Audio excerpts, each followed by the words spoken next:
لا حول ولا قوة الا باللہ العلی العظیم۔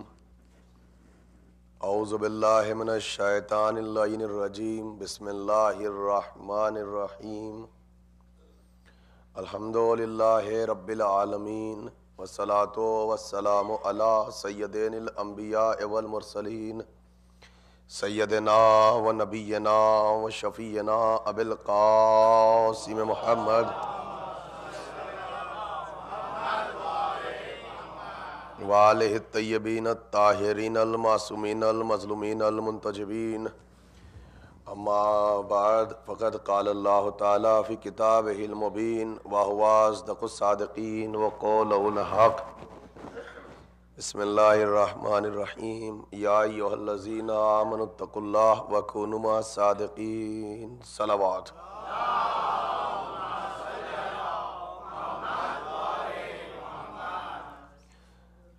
سلسلہ مجالس جس کا چاند رات سے آغاز ہوا تھا، یہ آج اس سلسلے کی آخری کڑی ہے، مگر میرے سلسلے مجالس کی آخری کڑی ہے۔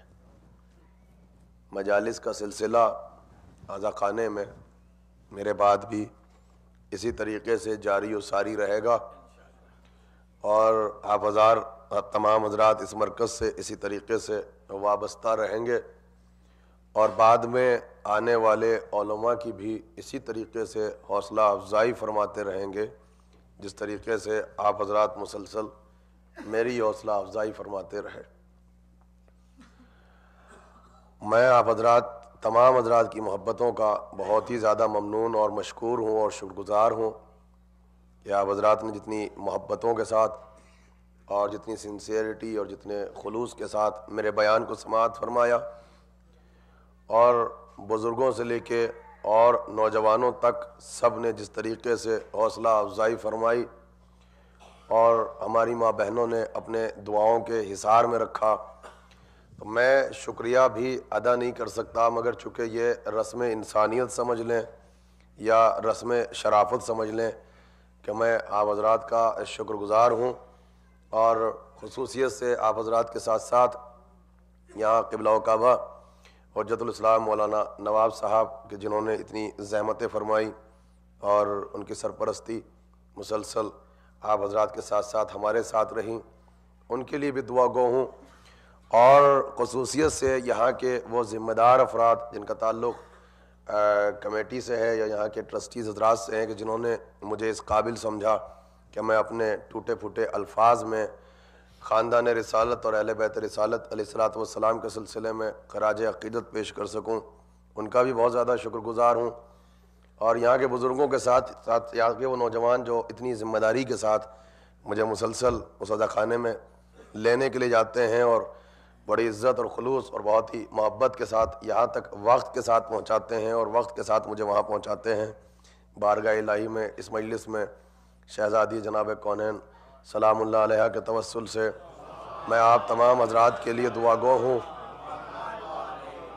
کہ اللہ کوئی پریشانی عطا نہ فرمائے، اپنی حفظ و امان عطا فرمائے، اور آپ سب کو اور ہمیں ہر قسم کی زمینی اور آسمانی بلاؤں سے محفوظ فرمائے، حادثات سے محفوظ فرمائے، ایکسیڈنٹ سے محفوظ فرمائے، بیماریوں سے محفوظ فرمائے، مہلک امراض اور مضی امراض سے محفوظ فرمائے، اور خصوصیت سے ان حالات میں ہمارے وہ برادران، ہماری خواہران بہنیں بھائی جو امیگریشن کے مسائل میں مبتلا ہیں اور وہ جہاں جہاں بھی سکونت اختیار کرنا چاہتے ہیں، اللہ ان سب کی اور ہماری حفاظت فرمائے، آپ سب کو اور ہمیں ہر قسم کی اور طریقی قید و مشقت سے محفوظ فرمائے، اور اگر کچھ افراد قید و مشقت میں مبتلا ہیں بحق حضرت موسیٰ ابن جعفر علیہ الصلوۃ والسلام، اللہ ان سب کو ہر قسم کی اور ہر طریقے کی قید و مشقت سے رہائی عطا فرمائے، ظہور حضرت حجت میں تعجیل فرمائے، اور ہمارا پروردگار اب ہمیں اس قابل کر دے کہ اب ہم سب اپنے زمانے کے امام کے ناصروں میں شمار ہو سکیں۔ صلوات پڑھ دیں مل کے محمد و آل محمد۔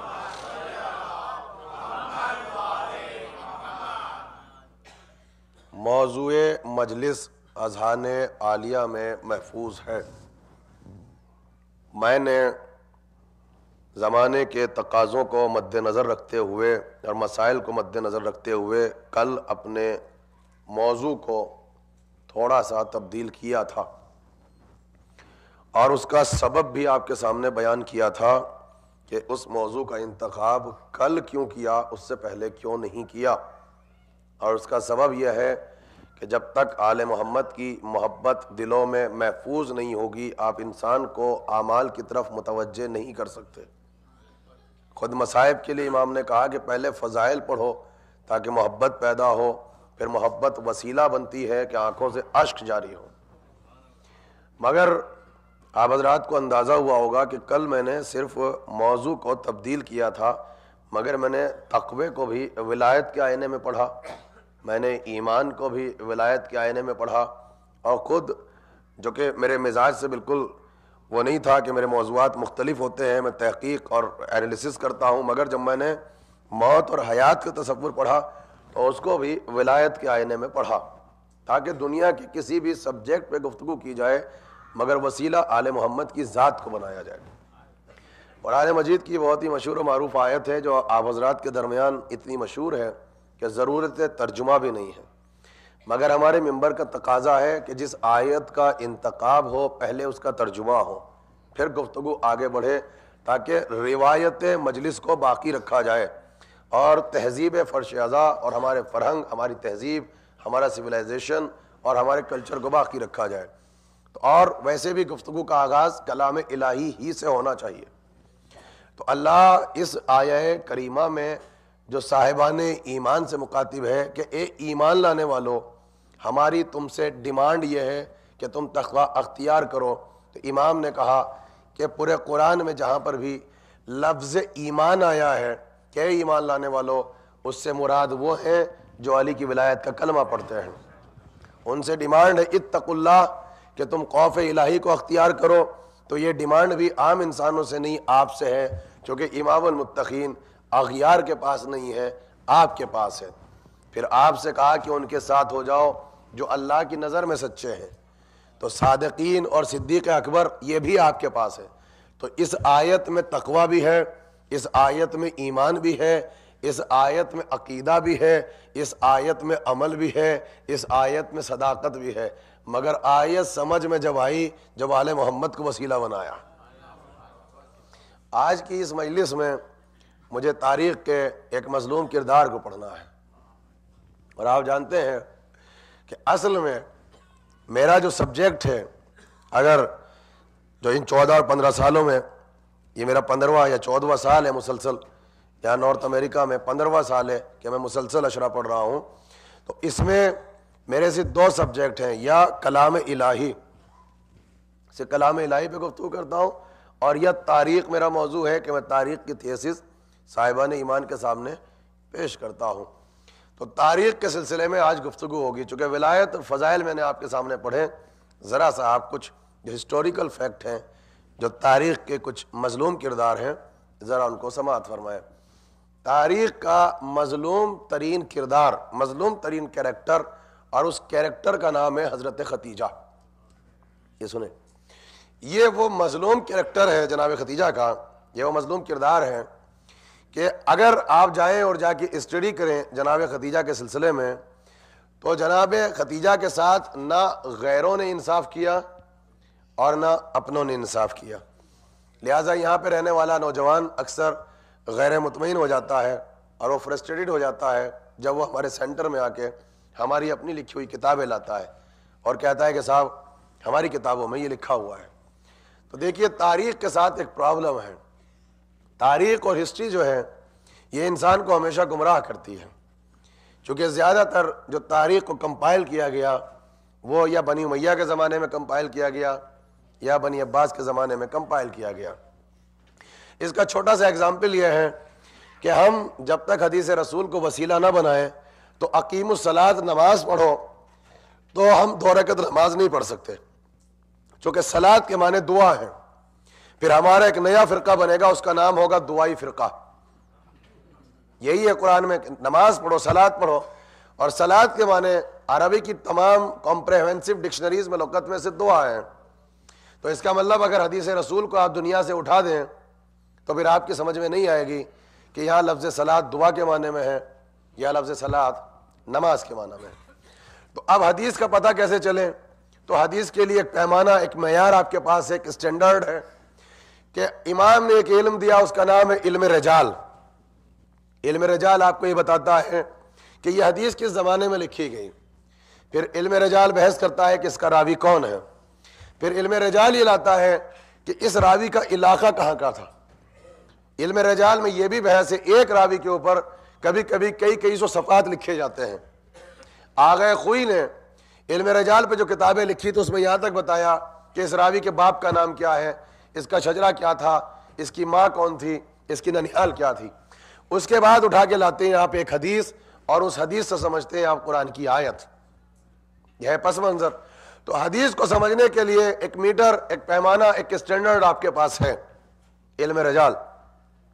ورنہ حدیث تو آپ کو گمراہ کرے گی، حدیث تو ابو ہریرہ کی بھی ہوگی، حدیث تو امی جان کی بھی ہوگی، مگر صحیح اور غلط تاریخ میں بحث ہوگی۔ ویسے ہی تاریخ ہر زمانے میں لکھی گئی، حکومت خرید لیتی تھی، میڈیا ہوتا تھا، بنی عباس کے دربار میں بیٹھ کے تاریخ کو لکھا جاتا تھا۔ تو تاریخ کے ساتھ بھی ائمہ نے ایک اور علم ایجاد کیا، اس کا نام تھا علم کلام۔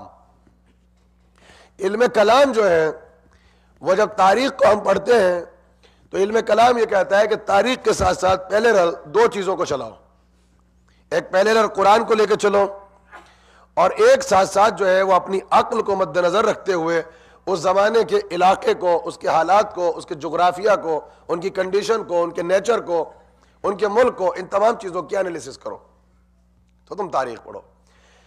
جناب خدیجہ کے سلسلے میں جب ہم گفتگو کرتے ہیں تو تین چیزوں کے اندر ہمیں پرابلمس آتی ہیں جناب خدیجہ کے معاملے میں، یہ آپ سنیں۔ پہلی بات تو یہ ہے کہ وہ اسکالر جنہوں نے جناب خدیجہ کو پڑھا اور انہوں نے اسلام کے آنے کے بعد جناب خدیجہ کو پڑھا تو جناب خدیجہ سمجھ میں نہیں آئی۔ جناب خدیجہ کی جو اصل میں ہسٹری ہے یہ پری اسلامک ہسٹری ہے۔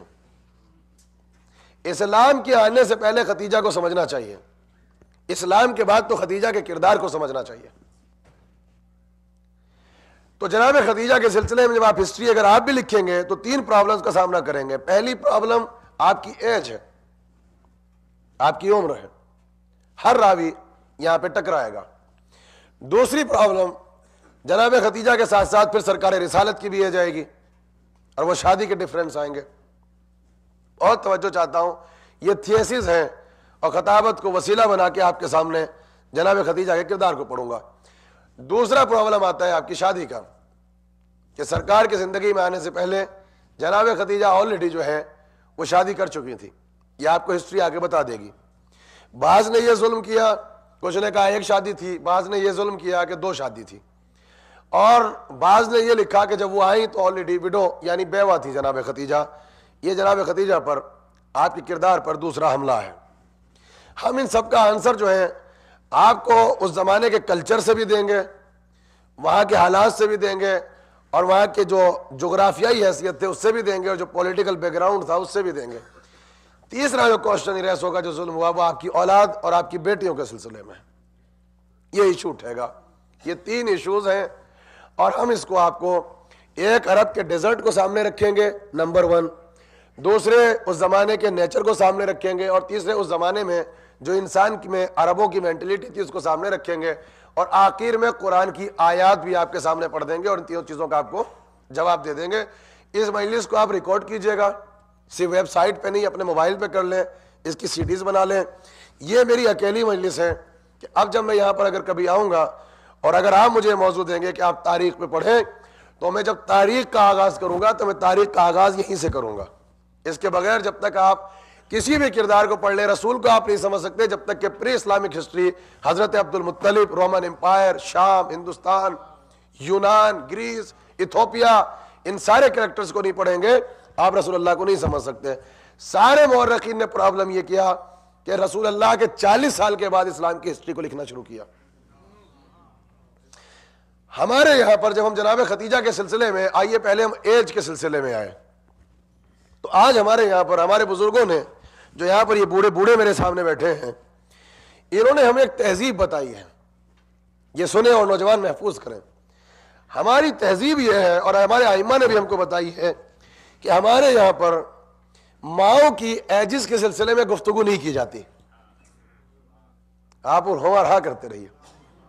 ہمارے یہاں ماں کی عمر کے سلسلے کو، اس سبجیکٹ کو لائق گفتگو نہیں سمجھایا جا سکتا اور اس کو ڈسکس کا موضوع نہیں بنایا جا سکتا، کیونکہ ہمارے بزرگوں نے ہم کو عقیدہ یہ دیا کہ ماں ہے، چاہے وہ 20 برس کی ہو اور چاہے وہ 100 برس کی ہو. اور عمر جو ہوتی ہے یہ ماں کی عظمت پر دلیل قائم نہیں کرتی. یہ جب 20 برس کی ہوتی ہے تب بھی رحمان اور رحیم وہ ہے، مگر رحمت اور کرم کی چلتی پھرتی تصویر یہ ہے. خالق وہ ہے، وسیلہ خلقت یہ ہے. رازق وہ ہے، وسیلہ رزق یہ ہے. خالی متکلم وہ ہے، ایک ایک لفظ بچے کو بولنا سکھانے والی یہ ہے. یعنی اللہ کو آپ نہیں دیکھ سکتے، اللہ کی ساری صفات کو آپ ماں کے چہرے پر دیکھ سکتے ہیں. اس لیے ماں کا ایک نام ہے اسلام میں، مظہر صفات پروردگار، دیکھو اسے پہچانو ہمیں. ایک صلوات پڑھ دیں مل کے محمد والے محمد پر.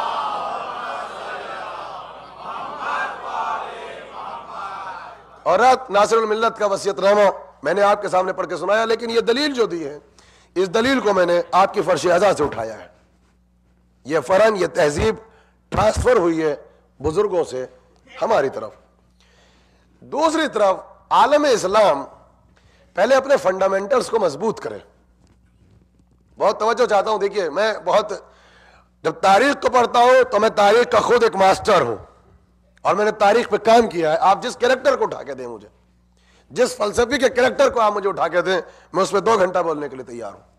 میں نے تاریخ کے چلتلے میں یہ طالب علم جو بیٹھا ہے، یہ علم پر غرور نہیں ہے بلکہ ان کی عطا پہ ناز ہے. چونکہ نہ یہاں پر عطا میں کمی ہوتی ہے، نہ یہاں پر فیض میں کمی ہوتی ہے. ادھر سے آتا رہتا ہے، ادھر سے جاتا رہتا ہے. عالم اسلام فنڈامنٹل کو مضبوط کرے. عالم اسلام کی جس کتاب کو لے آئے، میں ریفرنس دوں گا تو آپ اختلاف کریں گے، یہاں پرابلم ہو جائے گی. جب میں کہتا ہوں آپ میں پرابلم ہوگی، اس سے مراد ہم سب ہیں. عالم اسلام میں تاریخ لکھتے ہوئے کہیں تو کسی کے بڑھاپے ہی کو باعث فضیلت آپ بتاتے ہیں اور ان کا احترام ہی صرف آپ اس لیے کرتے ہیں اور ان کے سامنے آپ سر ہی اس لیے جھکاتے ہیں اور آپ ان کی فضیلت کے ہی اس لیے قائل ہیں کہ ان کی ایج زیادہ ہے.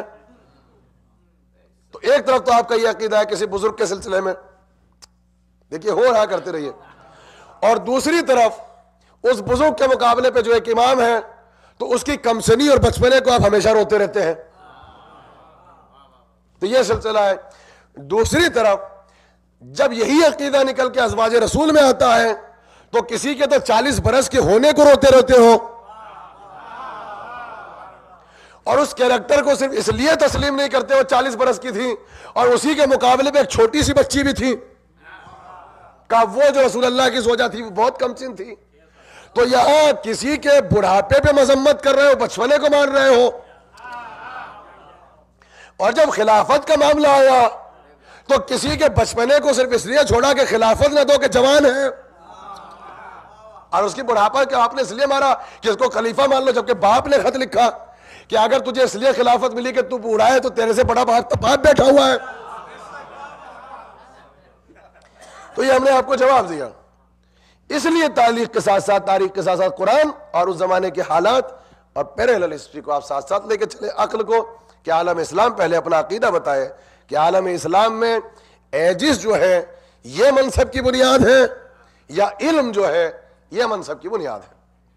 اگر کسی کا بڑھاپا لائق مذمت ہے کہ آپ اس کو ایکسیپٹ نہیں کر سکتے تو صرف ختیجہ کے سلسلے میں گفتگو نہیں ہوگی، ہر بزرگ صحابی کے سلسلے میں گفتگو ہوگی. یہ جملہ آپ سنیں. اب یہ کہ جناب ختیجہ صاحب 40 برس کی تھی جب رسول اللہ سے آپ کی شادی ہوئی، آپ تھی 40 ایئرس. عام کتابوں میں آپ کو یہی ملے گا. اور جو رسول اللہ تھے ان کا جو ایج بتائی جاتی ہے وہ یہ ہے کہ رسول اللہ اس وقت 25 برس کے تھے. یہ بحث کی جاتی ہے. لیکن جناب ختیجہ کا کریکٹر اور سرکار رسالت کا جو یہ سلسلہ ہے، تاریخ اس پہ کہاں سے بحث کرتی ہے اسلام کے آنے سے پہلے. ختیجہ عربستان کے علاقے کی تاریخ اسلام کی وہ واحد عورت اور اکیلی خاتون ہے، یہ سنیے گا آپ، اور یونانی مسیح مسئلہ ہے کہ جنہوں نے اسلام کے آنے سے پہلے دنیا کو یہ بتایا کہ انسانوں کے درمیان عورت کا اسٹیٹس کیا ہے. اسلام کے آنے کے بعد نہیں، اسلام کے آنے سے پہلے جناب ختیجہ نے اس یونیورس کے اس خطے پہ بیٹھ کر جناب ختیجہ نے عورت کو مقام، مرتبہ، اسٹیٹس اور کہ تمہاری پرسنل اور انڈیپینڈنٹ لائف ہے، یہ اس وقت بتایا جب لڑکی کا پیدا ہونا ایک کرائم تھا کہ اگر بیٹی پیدا ہو جائے تو باپ اس کو دفن کر دیتا تھا.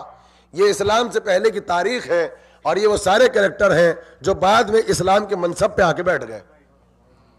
ماں ختیجہ نے ایک جملہ کہا کہ نہیں، اللہ کی مخلوق میں عورت کا یہ اسٹیٹس نہیں ہے، عورت کا یہ مقام نہیں ہے کہ وہ پیدا ہو تو آپ اس کو دفن کر دیں، بلکہ یہاں پر عورت کا مرتبہ، عورت کا مقام، اس کا اسٹیٹس، اس کی ویلیوز وہی ہے جو خالق، کریٹر اور اللہ کی نظر میں ایک مرد کا مرتبہ ہے.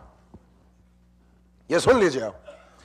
اور جناب ختیجہ نے یہ کہا اس علاقے میں جہاں اندھیرا تھا، علم کی روشنی نہیں تھی، بیٹیاں دفن ہو رہی تھی، باپ کے مرنے کے بعد بیٹا سوتیلی ماں سے نکاح کر رہا تھا. اس زمانے میں ختیجہ اٹھی، اسلام سے پہلے کی تاریخ ہے، اور کہا کہ نہیں، عورت کی ایک انڈیپینڈنٹ لائف ہے، عورت کی ذاتی زندگی ہے، عورت اپنی زندگی بنا سکتی ہے، عورت اپنا کیریئر، اپنی لائف بنوا سکتی ہے، عورت سماج میں اپنے وجود کو، ایگزسٹ ہونے کو منوا سکتی ہے، عورت تجارت کر سکتی ہے، عورت بزنس کر سکتی ہے، عورت کا نام تاریخ میں سنہرے الفاظ سے لکھا جا سکتا ہے. یہ کس نے بتایا؟ ابھی اسلام نہیں آیا ہے، مگر اس خاندان میں عورت کے حقوق کا نعرہ پہلے لگا ہے، اسلام کا کلمہ بعد میں پڑھوایا ہے. تو یہاں جو ہماری کمیونٹی میں آنے کے بعد یہ عورتیں کوشچن کرتی یہ وہ ہے، یہ وہ ہے، میں کہتا ہوں کہ کوشچن تو بیچارے مردوں کو کرنا چاہیے، عورتوں کو تو حق ہی نہیں ہے بولنے کا. اس لیے کہ آپ کے حقوق کی آواز اسلام میں پہلے بلند ہوئی ہے، ہمارے حقوق کی آواز اسلام میں بعد میں بلند ہوئی ہے. تو اعتراض کا حق بھائی ہمیں تو پہنچتا ہے. ایک صلوات پڑھ دیں مل کے، محمد والے محمد قبلہ آ چکے، ایک اور صلوات پڑھیں، بلندر صلوات پڑھیں، ایمان میں اضافہ ہوتا ہے. جب صلوات پڑھتے ہیں بلندر تو ایمان میں اضافہ ہوتا ہے. مولا آپ کو سلامت رکھیں. اب آپ یہ دیکھیں تو اسلام کے آنے سے پہلے اس خاندان میں ایک عورت نے کہا کہ عورت کا یہ اسٹیٹس نہیں ہے کہ آپ اسے دفن کر دیں، سوتیلی ماں سے نکاح کر لیں. عورت سماج میں اپنے وجود کو منوا سکتی ہے، اس کی انڈیپینڈنٹ لائف بھی ہو سکتی ہے، یہ تجارت کر سکتی ہے، یہ بزنس کر سکتی ہے، اپنا مقام پیدا کر سکتی ہے. تاریخ میں اس کا نام سنہرے الفاظ سے لکھا جا سکتا ہے، لیکن شرط یہ ہے کہ تمہاری نظر میں کائنات کے ہر زمانے میں، ہر سماج میں جو عورت آئیڈیل بنے وہ ختیجہ کی ذات ہو. ابھی اسلام نہیں آیا، جناب ختیجہ نے ایک اصول دیا، ایک قانون دیا. جب رسول آئے ہیں تو آنے کے بعد رسول اللہ نے عرب میں ایک نعرہ پیدا کیا. انہوں نے یہ کہا کہ آج ہم جب اسلام آ گیا ہے تو عربوں کے جتنے اصول ہیں، جتنے معاہدے ہیں، جتنے ٹریڈیشن ہیں، ہم ان سب کو ختم کرتے ہیں. اب کوئی اصول نہیں ہے، کوئی معاہدہ نہیں ہے، کوئی رول اور ریگولیشن نہیں. اب ہم اسلام آ چکا ہے، مگر کہا کہ ایک اصول ایسا ہے جو اسلام کے آنے کے بعد بھی باقی رہے گا، اور وہ اصول وہ ہے کہ جس کی فاؤنڈیشن اور فاؤنڈر حضرت ختیجہ ہے. کہا کیوں؟ کہا اسلام کے آنے سے پہلے ختیجہ کی آواز وہی تھی جو بعد میں قرآن کی آواز ہے. اسلام آنے سے پہلے ختیجہ نے وہ کیا ہے جو اسلام کے آنے کے بعد قرآن اور اسلام کی آواز ہے. ختیجہ نے ایک میسج دیا، وہاں کی عورتوں کو جمع کر کے یہ کہا کہ بھائی اگر ہماری انڈیپینڈنٹ لائف ہو، اگر ہمارا وجود ہو، تو ہمیں کوئی ایسا کام کرنا چاہیے کہ جس میں عورت کو ڈائریکٹ جو ہے سماج کا سامنا نہ کرنا پڑے. کوئی ایسا لائے عمل اختیار کرو، عورت کا وجود ہو، عورت اپنا مرتبہ پیدا کرے، عورت تجارت کرے، عورت بزنس کرے، لیکن اسے سماج میں نہ جانا پڑے. پہلے زمانہ دیکھیے گا کہ ختیجہ ہے کس زمانے میں، جہاں عورت کو عزت کی نظر سے نہیں دیکھا جاتا. جہاں عورت ہونا دنیا کا سب سے بڑا کرائم ہے، جہاں باپ کو صرف یہی تانا ملا کرتا تھا کہ تم بیٹی کے باپ ہو، جہاں سسرال سے عورت کو اس لیے نکالا جاتا تھا کہ اس کی کوکھ سے جس بچے نے جنم لیا وہ بیٹا نہیں ہے بلکہ بیٹی ہے۔ ماں خدیجہ نے کہا کہ ہم تجارت کریں گے، تاجروں کے خاندان سے تعلق تھا، اور جناب خدیجہ کا جو خاندانی اگر شجرہ دیکھیں تو کچھ پشتوں کے جانے کے بعد رسول اللہ کے شجرے ہی سے مل جاتا تھا۔ حضرت عدنان کے بعد اگر رسول اللہ کا سلسلہ، حضرت رسول نے کہا کہ جب میرا سلسلہ پڑھو تو عدنان سے شروع کیا کرو، تو عدنان کی جو برانچز چلی، ایک برانچ سے حضرت خدیجہ ہے، ایک برانچ سے رسول اللہ ہے۔ تو رسالت، خاندان رسالت اور خدیجہ کا خاندان ایک تھا۔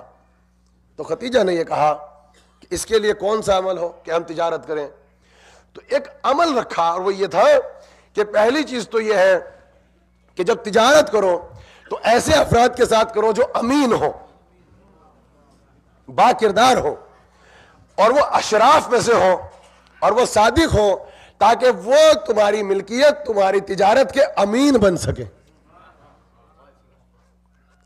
اور کل جب تمہارے یہاں پر شادیوں کا سلسلہ ہے، میرج کا سلسلہ ہے، تو تمہیں اپنے خاندان، جب تمہاری فیملی سٹرونگ ہوگی اور تمہارے خاندان سے امین بن کے نکلیں گے، وہ دولت کے امین ہوں گے، تو تمہیں اپنے خاندان میں اپنی بچیوں کے لیے اچھے کفو ملیں گے، ہم پلہ رشتے ملیں گے اپنے خاندان سے۔ پھر یہ نہیں ہوگا کہ یہ کمزور ہے، یہ طاقتور ہے، جب تم اپنی فیملی کو اس بزنس میں انوالو کرو گے اور ان کو اپنی دولت کا امین بناؤ گے۔ پلس وہ شریف ہو، وہ امین ہو، اور وہ صادق ہو۔ اب ایک عمل کو انجام دیا، جناب خدیجہ نے فاؤنڈیشن ڈالی کہ عمل یہ ہے کہ عورت ایسی تجارت کرے کہ پیسہ ہمارا ہو لیکن محنت آپ کی ہو، ڈیل آپ کریں گے۔ یمن قافلہ لے کر ہم کیوں جائیں، شام قافلہ لے کر ہم کیوں جائیں، روم کی منڈیوں میں ہم کیوں جائیں؟ پہلے اپنے ہم پلہ، ہم اسٹیٹس، ہم فضیلت، امین، صادق اشراف میں سے کچھ لوگوں کو تلاش کر کے ان کو اپنی ملکیت کا امین بناؤ، ان کا انتخاب کرو، پھر پیسہ ہمارا ہوگا، محنت ان کی ہوگی۔ اس عمل کا نام اسلام میں مزاربہ ہے۔ جو آج جب آپ توضیح المسائل پڑھتے ہیں کسی بھی مرجع کی، تو جب وہاں پر آپ کے یہاں پر قانون تجارت ہے، تو اس قانون تجارت میں جب اصول تجارت پڑھائے جاتے ہیں تو قبلہ بیٹھے ہیں، اس اصول تجارت کا نام ہے مزاربہ۔ اسلام کے آنے کے بعد رسول نے کہا کہ عربوں کے سارے اصول کو توڑا جائے گا، بس ایک اصول ہے جس کا نام مزاربہ ہے، محنت ہماری ہوگی، پیسہ تمہارا ہوگا۔ اس کی فاؤنڈیشن، اس کی فاؤنڈر خدیجہ ہے، اور خدیجہ کی آواز وہی ہے جو بعد میں قرآن کی آواز ہے۔ ایک صلوات پڑھ دیں مل کے محمد والے محمد پر۔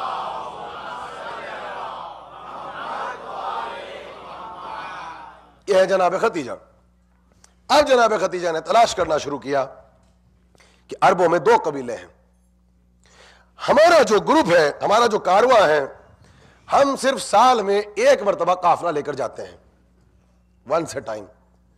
لیکن یہاں پر ہاشم کے خاندان میں جو تجارت کا سلسلہ ہے، ہاشم نے ایک عجیب کانسیپٹ دیا ہے تجارت کا اور اقتصادیات کا، کہ تم سال میں جو ایک مرتبہ لے کر جاتے ہو، اس سے تمہاری اکانومی جو ہے وہ ڈیمیج ہوتی ہے۔ تو تم ایک کام کیا کرو کہ گرمیوں میں قافلہ جب لے جاؤ تو شام میں لے جایا کرو، کیونکہ تم وہاں کی سردی کو برداشت نہیں کر سکتے۔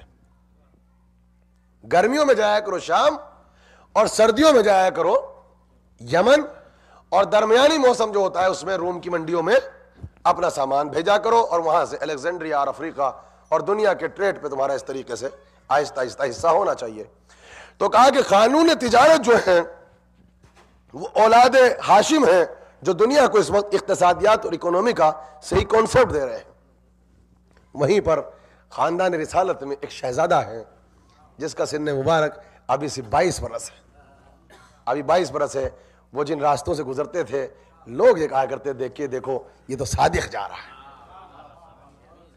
ان کو دیکھو تو یہ امین ہیں، ان کو دیکھو یہ اتنے سچے ہیں۔ وہ یہ کہا کرتے تھے کہ اگر یہ کسی دن اٹھ کے یہ کہہ دیں کہ پہاڑ کے پیچھے ایک لشکر ہے، تو ہم کبھی ان سے سوال نہیں کریں گے کہ پہاڑ کی بلندی پہ جا کے دیکھو کہ لشکر نظر آ رہا ہے یا لشکر نظر نہیں آ رہا ہے، ہم مان لیں گے۔ اور کہا کہ یہ جو شہزادہ ہے 22 برس کا، یہ لوگ ان کو یتیم عبداللہ کہہ کے پکارتے ہیں۔ یہ لوگ ان کو محمد کہہ کے پکارتے ہیں، مگر ابو طالب اس کو اپنا لخت جگر کہتے ہیں. اور یہ صرف صادق اور امین نہیں ہیں کہ ان کے اوپر کوئی احسان کیا جائے. عبد المطلب جب روم میں جاتے تھے تو اس شہزادے کو بچپنے میں اپنے ساتھ لے جاتے تھے. عبد المطلب کے بعد ابو طالب جب قافلہ لے کے شام جاتے ہیں، روم جاتے ہیں، یمن جاتے ہیں تو شہزادے کو ساتھ لے کر جاتے ہیں. اس کا مطلب یہ ہے کہ بنی ہاشم کی تجارت کا جو پورا کارواں جس کے ارد گرد طواف کرتا ہے اس کا نام یتیم عبداللہ ہے. تو جناب ختیجہ نے کہا کہ اگر انتخاب کرنا ہی ہے تجارت کے سلسلے میں تو یہ امین بھی ہے، اشراف میں سے بھی ہے، حسب و نسب کا بھی سب سے اعلیٰ ہے، خاندان کا بھی سب سے اعلیٰ ہے، اور اقتصادیات پر عبور رکھتا ہے. لہذا ایک مرتبہ جناب ختیجہ نے پیغام بھیجا حضرت ابو طالب کے پاس کہ ابو طالب تم جو قافلہ لے کر چاہتے ہو، ہم یہ چاہتے ہیں کہ ہمارے قافلے جو دنیا کی بڑی بڑی منڈیوں میں جاتے ہیں، ہم یہ چاہتے ہیں کہ ان کا انتخاب کیا جائے اور اپنی ساری تجارت کا ذمہ دار جو ہے وہ ان کو بنا دیا جائے. جناب ابو طالب گھر پہ پہنچے، سرکار سے مشورہ کیا اور کہا کہ دیکھو، جا کے کہا کہ بیٹا اور میرے بھتیجے، جیسے اس کائنات میں دنیا کی بڑی بڑی منڈیوں میں ہمارے خاندان کا اور ہماری تجارت کا نام ہے، ہمارے ساتھ ساتھ یہ جو خاندان چلتا ہے، جو ہماری فیملی کی ایک برانچ ہے، تو ان کا بھی ایک بہت بڑا کارواں جاتا ہے. لہذا ہم بھی یہ چاہتے ہیں کہ آپ اس کارواں کو جوائن کریں. سرکار نے اس کارواں کو جوائن کیا اور پہلا جو کارواں گیا ہے یہ یمن گیا، یمن کی منڈیوں میں، اور سب سے بڑا کارواں ہے. اور جب جانے لگا آپ کو پتہ چلے گا کہ اصل میں آپ میں تینوں چیزیں، جناب ختیجہ کی ایج پلس جناب ختیجہ تو وڈو تھیں، 2-3 شادی کر چکی تھیں، اس کے بعد سرکار کے پاس آئیں اور اتنی بیٹیاں تھیں. آپ دیکھو، میں نے کہا نا کہ تاریخ کو سمجھنے سے پہلے اس زمانے کے ماحول کو بھی سمجھنا پڑے گا، وہاں کے ڈیزرٹ کو بھی سمجھنا پڑے گا، وہاں کے مزاج کو سمجھنا پڑے گا، وہاں کے نیچر کو سمجھنا پڑے گا، اور عربوں کی مینٹلٹی کو سمجھنا پڑے گا، اور وہاں کی جغرافیائی اور پروونشل پرابلمز کو سمجھنا پڑے گا، ان گرم علاقوں کی کیفیتوں کو سمجھنا پڑے گا کہ جہاں 9 برس کی بچی جوان ہو جاتی تھی، 12 برس کی بچی ماں بن جاتی تھی، 14 برس کا لڑکے کی شادی ہو جایا کرتی تھی. آپ یہ دیکھیے گا جہاں سیکنڈ میرج کا کانسیپٹ نہ ہو، جہاں بیوہ کو بالکل اہانت اور توہین کی نظر سے دیکھا جاتا ہو، جہاں اگر کسی کے یہاں بیٹی ہو جائے تو اس کو کہہ کے تانا دیا جاتا ہو، یہ سارے پس منظر آپ کو اپنی آنکھوں کے سامنے رکھنے پڑیں گے. اور اب دیکھنا پڑے گا کہ ختیجہ پردے کے پیچھے بیٹھی ہوئی کچھ منظروں کو اپنی نگاہوں سے دیکھ رہی تھی. ایک مرتبہ بلایا اور قانون مضاربہ جس کے اوپر اسلام کا قانون تجارت ہے اس کی بنیاد رکھی. اب قافلہ لے کر یہ یمن کی طرف چلیں تو جناب ختیجہ کا ایک معتمد خاص جو خاص غلام تھا جس کے اوپر پورا کانفیڈنس تھا، اس کا نام میسرہ تھا. میسرہ کو بھیجا، کہا میسرہ یہ جو یتیم عبداللہ جا رہے ہیں تم ان کے ساتھ جاؤ گے اور تمہارا بس ایک کام ہے. اسی سے اندازہ لگا لیں کہ تاریخ کو اس اینگل سے پڑھیں کہ اصل میں ختیجہ کسی چیز کی تصدیق کرنا چاہتی تھی. ختیجہ سب جانتی تھی. ختیجہ اس کائنات کو، دنیا کو، جو مورخین بیٹھے تھے پری اسلامک ہسٹری لکھ رہے تھے اور بعد میں سیرت کی کتابیں لکھیں گے، ان کو کوئی میسج دینا چاہتی تھی اور کہا میسرہ تمہارا بس ایک کام ہے کہ تم ساتھ جاؤ، راستے میں جو کچھ ہو بس آ کے اس کی اطلاع ہمیں دینا. یہ جملہ بتا رہا ہے ختیجہ کچھ چیزوں کا مشاہدہ اپنی آنکھوں سے کرنا چاہتی تھی. کہا جو ہو بس آ کے بتا دینا. وہ قافلہ گیا اور جب قافلہ واپس آیا تو بڑی شان و شوکت کے ساتھ آیا کہ جناب ختیجہ کے سلسلے میں روایت یہ کہتی ہیں کہ جب قافلہ آ رہا تھا تو ایسا لگتا تھا کہ پورا مکے کے اندر روشنی ہو گئی ہے. جیسے ابھی تک مکہ اجڑا ہوا تھا، اب جو قافلہ آیا ہے تو مدینے کے اندر جو درخت تھے وہ لہلہانے لگے، سبزے اگنے لگے، چشمے بہنے لگے، اور عجیب سی پرفضا، عجیب سی آوازیں آنے لگی، عجیب سی پرمنور فضائیں ہونے لگیں. تو جناب ختیجہ نے کنیزوں سے کہا کہ یہ آج کیا ہو رہا ہے؟ کہا وہ یہ جو یتیم عبداللہ گئے تھے کارواں لے کر، کچھ مہینے کے بعد وہ واپس آ رہے ہیں. استقبال کیا گیا کہ قافلہ آ گیا.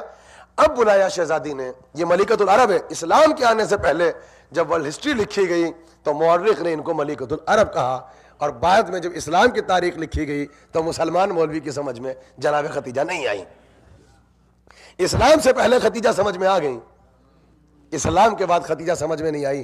کیوں؟ کسی بی بی کی عداوت میں، صرف کسی کی عداوت میں. تو جیسے جناب ابو طالب کا سلسلہ ہے مظلوم تاریخ، ویسے جناب خدیجہ مظلوم تاریخ ہے. سرکار سے کچھ نہیں کہا، میسرہ کو بلایا، اور جس وقت میسرہ گھر پر آئے ہیں اب آپ سنیے گا اور تاریخ کو ہیومن سائیکولوجی کو سامنے رکھ کے گفتگو کیجئے. قبلہ موجود ہے کہ اس وقت جب یہ قافلہ واپس آیا تو جناب خدیجہ کے پاس جناب خدیجہ کے کزن بیٹھے تھے. ان کا نام تھا ورقہ ابن نوفل. یہ اپنے زمانے کے بڑی بڑی پرانی کتابوں کے ماہر اور ایکسپرٹ تھے، اور یہ بھی اصل میں بیٹھے ہوئے آنے والی نبوت کا انتظار کر رہے تھے، اور انہوں نے راز نبوت کو پہچان لیا تھا اور راز نبوت کو سمجھ لیا تھا. چونکہ پرانی کتابوں میں قد و قامت بھی لکھی تھی، پرانی کتابوں میں نام بھی لکھا تھا، قبیلہ بھی لکھا تھا، شہر کا نام بھی لکھا تھا، پیشانی کیسی ہوگی یہ بھی لکھا تھا، قد و قامت کیسی ہوگی یہ بھی لکھا تھا، بازو کیسے ہوں گے یہ بھی لکھا تھا، سینہ کیسا چوڑا ہوگا یہ بھی لکھا تھا، اور پیشانی سے کیسے نور نکلے گا یہ بھی لکھا تھا، اور ان کے بال کیسے ہوں گے یہ تک لکھا تھا، بھویں الگ الگ ہوں گی یا ملی ہوئی ہوں گی یہ بھی لکھا ہوا تھا. یہ بیٹھے ہوئے ہیں پرانی کتابوں کا مطالعہ کر رہے ہیں. تو آپ سوچو کہ اسلام کے آنے سے پہلے خدیجہ کے گھر میں بڑی بڑی پرانی کتابوں کے تذکرے صبح سے شام تک ہوا کرتے تھے. یہاں بت پرستی نہیں تھی، آسمانی صحیفوں کی اسٹڈی تھی. یہاں تو بیٹھ کے پرانی کتابوں کا تذکرہ ہوا کرتا تھا. غلام کو بلایا کہ میسرہ آ گئے، پردہ لگا. تاریخ نے ایک جملہ لکھا، جا کے پڑھو، کہ جس زمانے میں پردے کا رواج نہیں تھا جناب خدیجہ اس وقت بھی پس پردہ رہا کرتی تھی. میری جان قربان ہو جائے قسم خدا کی. آپ یہیں سے پہچانو کہ جس زمانے میں رواج نہ تھا خاندان بنی ہاشم کے علاوہ، اس وقت بھی جناب خدیجہ چلبن کے پیچھے رہا کرتی تھیں. اور جناب خدیجہ نے کبھی گھر سے باہر قدم نہیں نکالا. ارے میدان تو چھوڑو، کبھی کسی منڈی کے اندر نہ پہنچی تجارت کا قافلہ لے کر، نہ روم میں پہنچی نہ شام میں پہنچی. میدان میں تو کیا جاتی، چونکہ یہ بی بی میدان والی نہیں تھی، مکان والی تھی. یہ عام بی بی نہیں تھی، خاص بی بی تھی. یہ خیر والی بی بی تھی، بیر والی بی بی نہیں تھی. یہ خیر والی بی بی تھی، یہ شر والی بی بی نہیں تھی. یہ میدان میں تو کیا جاتی، اس نے کبھی چوکھٹ کو پار نہیں کیا تھا. میسرہ کو بلایا، پردہ لگا، کہا بتاؤ کہ تم نے کیا دیکھا. اور وہاں وہ بیٹھے برابر میں، میسرہ نیوز دے رہا ہے، اور وہ اوراق کو اور صفوں کو اور پیجز کو جلدی جلدی وہ لٹتے جا رہے ہیں اور دیکھتے جا رہے ہیں. اس نے جو کہا فلاں صفحے پہ لکھا ہے، اس نے جو کہا یہ فلاں صفحے پہ لکھا ہے. مولا آپ کو سلامت رکھے. جیسے ٹیلی کیا جا رہا ہے، بولتا جا رہا ہے، بولتا جا رہا ہے، اور وہ دیکھتے جا رہے ہیں. اور خدیجہ مسکراتی جا رہی ہے اور بار بار جیسے کہتے ہیں ورقہ بن نوفل کے چہرے کو دیکھتی جاتی ہے اور کتاب کی طرف دیکھتی جاتی ہے کہ پڑھ لو پڑھ لو پڑھ لو. اس نے کہا بی بی میں کیا کروں. جب یہ قافلہ چلا، یہ جو آپ نے یتیم عبداللہ بھیجا تھا، یہ تو عجیب عجیب معجزات دکھاتے ہیں. تاریخ نے خود لکھا، اس کا مطلب یہ ہے کہ اسلام سے پہلے ان کے معجزات کے قائل تم تھے. کلمہ پڑھنے کے بعد تمہارے یہاں سے معجزے کا کانسیپٹ ختم ہوا. مگر تم نے لکھا، جس نے 40 برس کا لکھا اس نے بھی لکھا، جس نے بیوہ لکھا اس نے بھی لکھا. کہا کہ اس نے کہا تو عجیب معجزے دکھاتے. گا کیسے؟ کہا جب یہ چلتے ہیں صحرا پہ تو میں نے ایک منظر دیکھا. کہا جب یہ چلتے ہیں تو جب زمین پہ چلتے ہیں تو قدموں کا نشان نہیں ہوتا، ان کے قدموں کا نشان نہیں ہوتا. اور جب یہ چلتے ہیں تو ہم نے سوچا کہ شاید کوئی مس انڈرسٹینڈنگ ہو، تو ہم نے سارے قافلے والوں کے پاس جا کے کہا کہ ان کو آگے چلاؤ، ہم ان کے پیچھے چلیں گے. شاید کوئی ایک مرتبہ سڈنلی ایسا کام ہوا ہو. ہم یمن تک چلے گئے. ہم جب بھی دیکھتے تھے تو دیکھتے تھے کہ جب سافٹ زمین آتی ہے اور ریتیلا مقام آتا ہے تو ان کے قدموں کے نشان نہیں پڑتے. لیکن ایک منظر دیکھا کہ جب سخت پتھروں پہ قدم رکھتے ہیں تو وہاں پہ اپنے قدموں کے نشان چھوڑ جاتے ہیں. یعنی کتنے ہی شقی کیوں نہ ہو جو رم میں پائے جاتے ہیں، جتنے ہی پتھر دل کیوں نہ ہو، جب آواز اٹھے گی محمد رسول اللہ کی تو ان کے دلوں میں اپنی محبت کے نقش چھوڑ ہی جائیں. اسی ملک کے انسانوں کے اندر اپنی محبت کے نقش چھوڑ ہی جائیں گے. اور کہا ہم نے دیکھا جب یہ چلتے ہیں تو عجیب پرابلم تھا. دھوپ کا وقت تھا اور انسان کا نیچر یہ ہے ان کا سایہ نہیں ہوتا. کہا ہم نے ان کو رائٹ چلایا تو سایہ نہیں تھا، لیفٹ چلایا تو سایہ نہیں تھا. یہی وجہ ہے کہ شبلی نعمانی کو بھی لکھنا پڑا کہ اصل میں وہ اس وقت میسرہ نہ سمجھا. پرابلم یہ تھی کہ سایہ نہیں ہو سکتا تھا. ڈر اس بات کا تھا کہ کسی گناہگار صحابی کے قدم محمد کے سائے پہ نہ چلے جائیں. یہیں سے ولایت کو، امامت کو، صحابیت کو پہچان لو کہ صحابیت کی تاریخ شبلی نعمانی نے یہ بتائی کہ صحابی کے قدم نبی کے سائے پہ نہیں جا سکتے. امامت اسے کہتے ہیں جس نے سائے کو چھوڑ کے مہر نبوت پہ قدم رکھے ہیں. یہ امامت ہے، یہ صحابیت ہے. کہا ان کا سایہ نہیں ہوتا. اب پھر کیا دیکھا؟ بہت جلدی جلدی کہا جب یہ چلتے ہیں تو ہم نے دیکھا کہ درخت کی ٹہنیاں جھک جاتی ہیں اور وہ سلام کرتی ہے، اور کبھی کبھی یا خیر البشر کی آوازیں آتی ہیں. اور ہم نے یہ دیکھا کہ ان کے پاس کچھ عجیب و غریب قسم کی مخلوقیں آتی ہیں، وہ ان سے گفتگو کرتی ہیں. ہم نے یہ بھی دیکھا. اور ہم نے یہ دیکھا کہ بعض مقامات ایسے آئے کہ ہم نے چاہا ہم یہاں قافلہ روکتے ہیں تو انہوں نے کہا یہاں قافلہ نہیں روکو، یہاں پانی کا شورٹیج ہو جائے گا، فلاں مقام پر جاؤ وہاں تمہیں پانی ملے گا. ہم نے کہا یہ نوجوان یہ کیا جانے، اس قافلے سے اس راستے سے تو ہم جاتے ہیں. کہا کہ نہیں، کائنات کا کوئی ذرہ ایسا نہیں ہے جس راستے کو ہم نہ پہچانتے ہو. کہا ہم نے امتحان لینے کے لیے ہم اس مقام پہ گئے، جا کے ہم نے دیکھا، پتھر ہٹایا تو جو نشانی بتائی تھی چشمہ ہوئی تھا. اے بی بی، یہ صرف معجزہ نہیں دکھاتا، یہ علم غیب کیوں جانتا ہے؟ اس کا مطلب یہ ہے کہ اسلام کے آنے سے پہلے مسلمان جو مورخ جب اسلام سے پہلے کی تاریخ لکھ رہا ہے وہاں معجزے کے ساتھ ساتھ علم غیب بھی تھا، عصمت بھی تھی، اور علم بھی تھا، اور معجزہ بھی تھا. اور کلمہ پڑھنے کے بعد نہ عصمت ہے، نہ معجزہ ہے، نہ علم غیب ہے، نہ علم لدنی ہے. یہ ہے کارنامہ کلمہ پڑھنے کا. یہ نتیجہ نکلا کہ جب دروازے سے اسلام نہ لے کر تم نے درباروں سے اسلام لیا ہے. جب تم نے دروازے سے اسلام نہیں لیا. اور اس کے بعد بی بی یہ سب سے کم منافع پہ سامان بیچا، مگر جتنا فائدہ اس سال ہوا اتنا فائدہ کسی سال نہیں ہوا. اور ہم نے ایک عجیب چیز دیکھی، کہا ایک تو کم منافع پہ بیچتے ہیں، اوپر سے جو یتیم آتے ہیں ان کو بانٹتے ہیں، مسکین آتے ہیں ان کو بانٹتے ہیں، یتیم آتے ہیں، بیوائیں آتی ہیں ان کو نہیں پلٹاتے، غریبوں کی مدد ساتھ ساتھ کرتے ہیں، اور اپنی انکم جو خود کماتے ہیں اس میں سے ایک خاص حصہ نکالتے ہیں اور غریبوں میں ساتھ ساتھ تقسیم کرتے ہیں. یہ نہیں کہ ہم مکے جائیں، جب نکالا وہ اسی وقت دے دیا، نہ کسی پہ ظلم کرتے. اور بی بی کیا بتائیں کہ اگر چیونٹی بھی ہوتی ہے تو ان کے ظلم سے محفوظ رہتی ہے، یہ جانور پہ بھی ظلم نہیں کر سکتے. اور کہا کہ ایک عجیب سلسلہ ہم نے دیکھا. کہ کیا؟ کہا جب دنوں کے یا رات کے کچھ خاص حصے آتے ہیں، کوئی خاص وقت ہوتا ہے تو یہ ایک اندیکھی طاقت کے سامنے سر جھکا کے بیٹھ جاتے ہیں اور کسی خاص انداز میں عبادت کرتے ہیں. بتوں کے سامنے تو کبھی سر جھکاتے نہیں. معلوم ہوا اسلام کے آنے سے پہلے اندیکھی طاقت کے سامنے سجدہ بھی آپ کے مورخین نے لکھا ہے. اب تاریخ نے جو جملہ لکھا اس کو کوئی نہیں سمجھ سکتا سوائے ان کے جو فرش عزا پہ بیٹھے ہیں. میں سرا بس یا کچھ اور بھی ہے؟ کہ میں نے سب کچھ بتا دیا. بی بی اپنے مقام سے اٹھی اور ورقہ ابن نوفل سے ایک جملہ کہا کہ بھائی کیا میں نہ کہتی تھی؟ اس جملے کی نزاکت کو آپ پہچان ہی نہ سکے. بھائی میں نہ کہتی تھی، تم اب صحیفے میں پڑھ رہے ہو؟ کیا میں نہ کہتی تھی؟ اس کا مطلب شہزادی پہچانتی تھی اور آنے والی نبوت کا انتظار کر رہی تھی.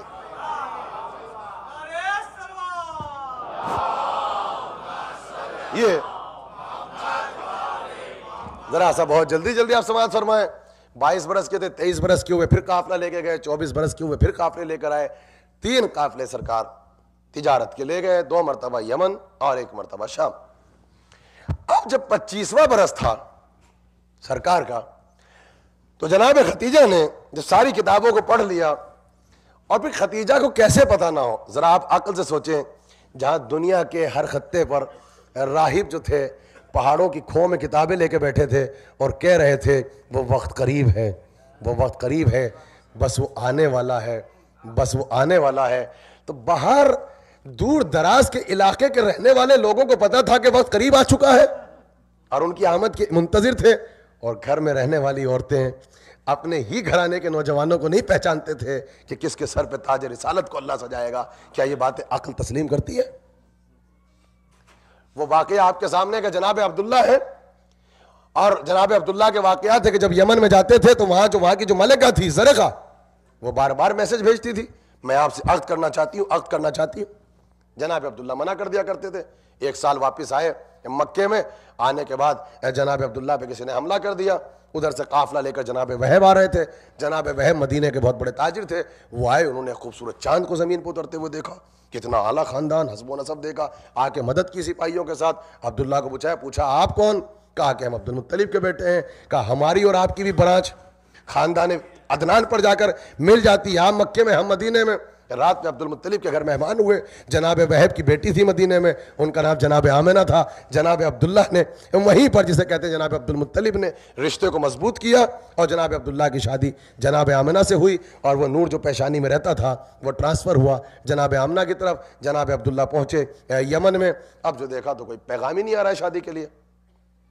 تو وہاں ایک کنیز کھڑی تھی, اس سے کہا, اس کنیز نے جانے کے بعد گھر پر شہزادی سے کہا کہ شہزادی وہ نوجوان جو ہر سال آتا تھا اس سال پھر آیا ہے, لیکن تم ہر سال مجھے بھیجتی تھی میسج دے کر, پروپوزل دے کر, آج پھر وہ آیا ہوا ہے, منڈیوں میں کھڑا ہے اور مسالے اور جسے کہتے ہیں کہ وہاں کی چیزیں بک رہی ہیں وہ کھڑے ہیں, تم نے رشتہ کیوں نہیں بھیجا؟ کہا کہ تم کیا سمجھتی ہو کہ میں جو عقد کرنا چاہتی تھی وہ عبداللہ سے کرنا چاہتی تھی؟ کہا کس لیے؟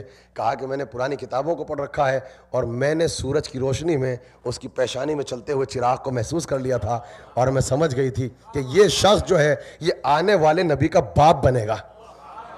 لہٰذا میں نے ساری زندگی کتابیں پڑھنے کے بعد میرے خاندان کی عورتوں نے چلمن کے پیچھے زندگی گزاری, با حیا با عفت زندگی گزاری, چونکہ ہم نے کتابوں میں پڑھا تھا کہ ایسے افراد کی بیویاں وہی ہو سکتی ہے جو اپنے زمانے کے سیدۃ النساء ہوں.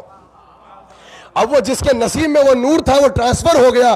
جاؤ اس جوان کے پاس اور جا کے اس کو بشارت دے دو کہ ان قریب اس بی بی کو جا کے میرا سلام کرنا, اس کے شکم سے ایک بچہ پیدا ہوگا جو زمانے کا نبی ہوگا. اے شبلی نعمالی, تم جیسوں نے اس روایت کو لکھ دیا. یمن میں رہنے والی پردہ نشین عورتیں اس انتظار میں اپنے کردار کی حفاظت کر رہی تھی اور کنواری بیٹھی ہوئی تھی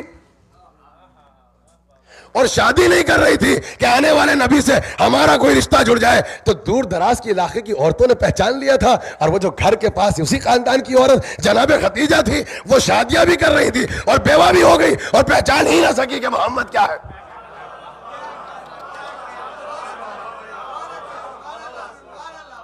اے بھائی عقل کے قریب ہو کے ذرا سا عقل کو سامنے رکھ کے آپ تاریخ کو پڑھیں تو اس کا مطلب یہ ہے کہ مورخ نے کسی بیوی کی عداوت اور کسی کی محبت میں اس تاریخ کو عداوت علی کے آئینے میں بیٹھ کے اس تاریخ کو کمپائل کیا. اب جناب ختیجہ کے سامنے سرکار کے قبلات آئے تو دیکھیے بس یہی فرق ہے دنیا کی کیپٹلزم میں اور آل محمد کے یہاں پر جو سرمایہ داری کا نظام ہے. کہا کہ دیکھو ختیجہ نے ایک طرف کمال دیکھا, ایک طرف دولت دیکھی, تو اس نے جناب ختیجہ نے یہ کہا کہ یہ نوجوان, یہ شہزادہ صرف اس قابل نہیں ہے کہ ان کے ساتھ تجارت کی جائے, بلکہ یہ تو اس قابل ہے کہ کائنات کی دولت کو ان کے قدموں میں لا کے ڈھیر کر دیا جائے, ڈھیر کر دیا جائے.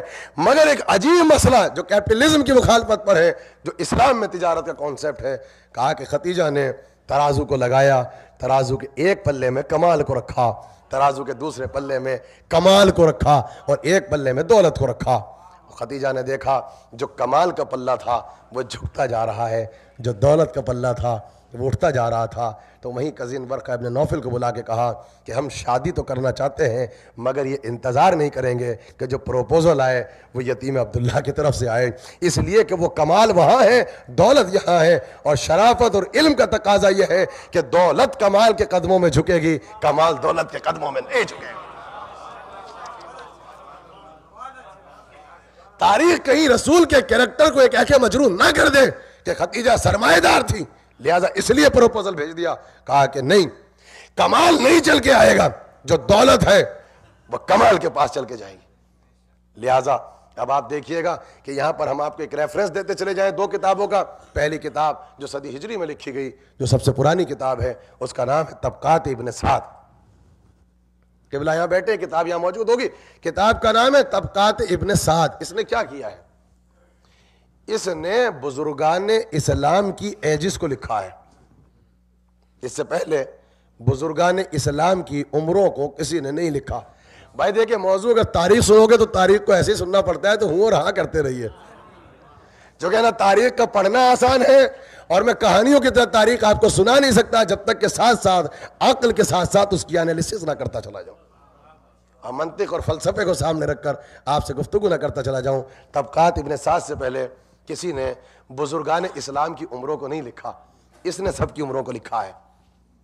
اغیار کی کتاب ہے، ہماری کتاب نہیں ہے، اور پرانے انداز سے اس نے عمروں کو لکھا۔ جیسے جو پرانے لوگ بیٹھے پوچھا جائے کب پیدا ہوئے تو گھر والے بتاتے ہیں کہ جب فلاں کی شادی تھی اس دن پیدا ہوئے، تو بھائی فلاں کی شادی کا نہیں پتا ہم کو تو، یا فلاں جو اس دن یہ ہوا تھا کام احمد آباد میں اس دن یہ بچی کی ولادت ہوئی تھی، تو اب تو پھر دوسرا کوسچن اٹھے گا کہ وہ کب ہوا تھا۔ تو پرانے جب ڈیٹ آف برتھ نہیں پتا ہوتی تھی، ایسے حالات ہوتے تھے۔ تو طبقات ابن سعد نے ایک جملہ لکھا، اس نے یہ کہا کہ جب ہاتھیوں نے کعبے پر حملہ کیا، اس کو کیا کہتے ہیں؟ عام الفیل، اور وہ اتنی بڑا فتح تھی اسلام کی اور مسلمانوں کی کہ اس کو اپنا سمبل بنایا اور کیلنڈر کا نام رکھا عام الفیل، تاکہ اس کی یاد کو باقی رکھا جائے۔ کہا کہ جب ہاتھیوں نے کعبے پر حملہ کیا تو اس سال رسول کی ولادت ہوئی۔ تو ایجس نکل کر آ جائے گی وہی سن ایک عام الفیل، اس نے سن 1 2 3 کچھ نہیں لکھا۔ کہا کہ جب ہاتھیوں نے کعبے پر حملہ کیا اس سال جو ہے عبداللہ کے یہاں رسول کی ولادت ہوئی، اور جب رسول کی ولادت ہوئی تو اس دن جناب ختیجہ 2 سال چند مہینوں کی تھی۔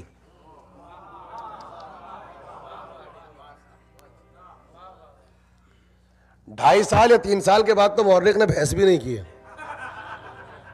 بس یہ ہے 2 سال یا چند مہینے کی ہے۔ اب ہوتے ہوتے 15 برس کے بعد تاریخ نے کارنامہ دکھایا۔ جیسے ایک صاحب جا رہے ہیں یہاں سے شکاگو، تو ایک جا رہے ہیں بائی ایئر اور ایک جا رہے ہیں بائی اونٹ۔ تو اب جب شادی ہوئی تو ختیجہ کو دکھا دیا 40 کا، رسول کو دکھا دیا 25 کا، یعنی ایک بائی ایئر جا رہا تھا ایک بائی روڈ جا رہا تھا۔ اچھا ہم نہیں لڑتے اس بات پہ کہ ختیجہ 40 کی نہیں تھی، مانو چلو ہم بھی کہتے ہیں جناب ختیجہ 40 کی تھی، تو پھر ساتھ میں یہ بھی لکھو کہ رسول 25 برس کے نہیں تھے، رسول بھی 38 برس کے تھے۔ پھر یہ بھی تو لکھو، ایک کو بائی روڈ بھیج رہے ہو ایک کو بائی ایئر بھیج رہے ہو، 15 سال کے اندر اندر طبقات ابن سعد کے بعد مورخ نے ایک کو بائی روڈ بھیج دیا ایک کو بائی ایئر بھیج دیا، ان کو 40 کا دکھا دیا، ان کو 38 کا دکھانا بھول گیا، ان کو 25 کا دکھا دیا۔ اس لیے امام نے کہا تھا ہمارا دشمن نہیں ہے، ہمارا دشمن اپنی عقل کا دشمن ہے۔ اب یہ طبقات ابن سعد ہم نے آپ کو ایج کا ریفرنس دیا، بزرگان اسلام کی ایج آپ کو کہیں نہیں ملے گی، سب کو اسی سے لے کے لکھنا پڑے گا۔ یہ طبقات ابن سعد ہے۔ اب دوسرا مورخ اسلام میں ہے، اس کا نام ہے بلازری، اس نے تاریخ لکھی ہے، اس کا نام ہے الانساب الاشراف، اس نے تاریخ کو کمپائل کیا ہے۔ تو یہ وہ واحد مورخ ہے جس نے جناب ختیجہ کی شادی کو لکھا ہے، اور صرف شادی نہیں لکھی، انگیجمنٹ کو لکھا ہے۔ آپ کہاں پہ بیٹھے ہیں؟ قسم خدا کی میں تو یہیں سے جسے کہتے ہیں کہ آپ کے ذہنوں کو جھنجھوڑ دوں گا۔ اب میں جو پڑھ رہا ہوں الانساب والاشراف سے پڑھ رہا ہوں، یہ طبقات ابن سعد کے بعد لکھی۔ بلازری اس کے کمپائلر ہیں، اس کے رائٹر ہیں، وہ یہ کہتے ہیں کہ جب کمال کو دیکھا تو جناب ختیجہ نے اپنی خاص سہیلی جناب نفیسہ کو بلایا اور کہا کہ کسی طرح ہمارا یہ پروپوزل شرافت کے آئینے میں رہ کر، حجابوں میں آئینے پہ رہ کر وہاں تک پہنچایا جائے۔ سرکار کعبے سے نکل رہے تھے، جناب نفیسہ آئی، آ کے ملاقات کی کہ آپ پہ ہمارا سلام ہو۔ 25 برس کا نوجوان شہزادہ، جو بھی خاندان بنی ہاشم کا چشم و چراغ، کہ جب نکلتے تھے تو لوگ زیارت کے لیے نکل جایا کرتے تھے، وہ سفید۔ تاریخ یہ کہتی ہے کہ ابو طالب اتنا اچھا لباس محمد کو پہناتے تھے، اتنا اچھا عمامہ سر پہ باندھتے تھے کہ جامہ زیبی ختم ہو گئی تھی رسول پر۔ تاریخ میں بلازری نے تو رومال تک کا تذکرہ لکھا ہے کہ پیغمبر کا رومال کیسا تھا، پیغمبر کی نالین کیسی تھی، پیغمبر کا عمامہ کیسا تھا، پیغمبر کا گھوڑا کیسا تھا۔ تو تاریخ میں وہ عبائیں، وہ ہواؤں میں جھولتی ہوئی ردائیں، وہ آستینیں، ان سب چیزوں کا تذکرہ ہے کہ ابو طالب جو ہے اس شہزادے کو ایسے رکھتے تھے کہ یہ خطرناک مورخ کل یہ نہ لکھ دے کہ یہ ابو طالب کا بیٹا نہیں، یتیم عبداللہ ہے، یتیم تھا اس لیے ایسا پالا۔ تاریخ لکھے کہ ابو طالب نے ایسے پالا کہ جیسے بیٹے کو پالا جاتا ہے، بلکہ جیسے شہزادوں کو پالا جاتا ہے۔ اس طرح سجے ہوئے، سمرے ہوئے، عمامہ سر پہ لگائے ہوئے، خوبصورت لباس پہنے ہوئے اپنی سواری پہ سوار تھے، آ رہے ہیں کعبے کے پاس سے۔ نفیسہ ملی، سلام کیا اور ایک جملہ کہا کہ آپ یہ بتائیے آپ شادی کیوں نہیں کرتے ہیں؟ آپ شادی، یہ بلازری لکھ رہا ہے۔ تو انہوں نے یہ کہا کہ ہمارے عقد کا اختیار ہمارے چچا کے پاس ہے۔ خاندان رسالت کی تہذیب دیکھو، اختیار جو ہے وہ ہمارے چچا کے پاس ہے. کہا کہ نہیں، اگر کوئی پاک دامن بھی ہو اور جن کا حسب و نسب بالکل آپ کا ہم پلہ ہو اور آپ کے کفو ہو. ارے کہاں پر ہیں؟ اور جو آپ کے خاندان کی ایک کڑی اور ایک برانچ ہو اور سماج میں اپنی ایک حیثیت رکھتی ہو، اگر ان کا پروپوزل آپ کے گھر پہ بھیجا جائے بڑے شرافت کے آئینے میں، تو آپ انکار تو نہیں کر دیں گے؟ تو سرکار نے مسکرا کے کہا کہ مثلاً کون؟ مثلاً کون؟ تو کہا کہ ختیجہ. تاریخ میں بلازری کو یہ لکھنا پڑا کہ نبی نے بے ساختہ یہ کہا کہ میں اپنے چچا سے پوچھوں گا. میرا سوال ہے، اگر آپ کے پاس عقل ہے، چاہے بعد میں شادی ہو جاتی، مگر سرکار کو ایک مرتبہ تو کہنا چاہیے تھا، نفیسہ تمہاری عقل کو کیا ہو گیا؟ میں 25 برس کا ہوں، وہ 40 برس کی ہے.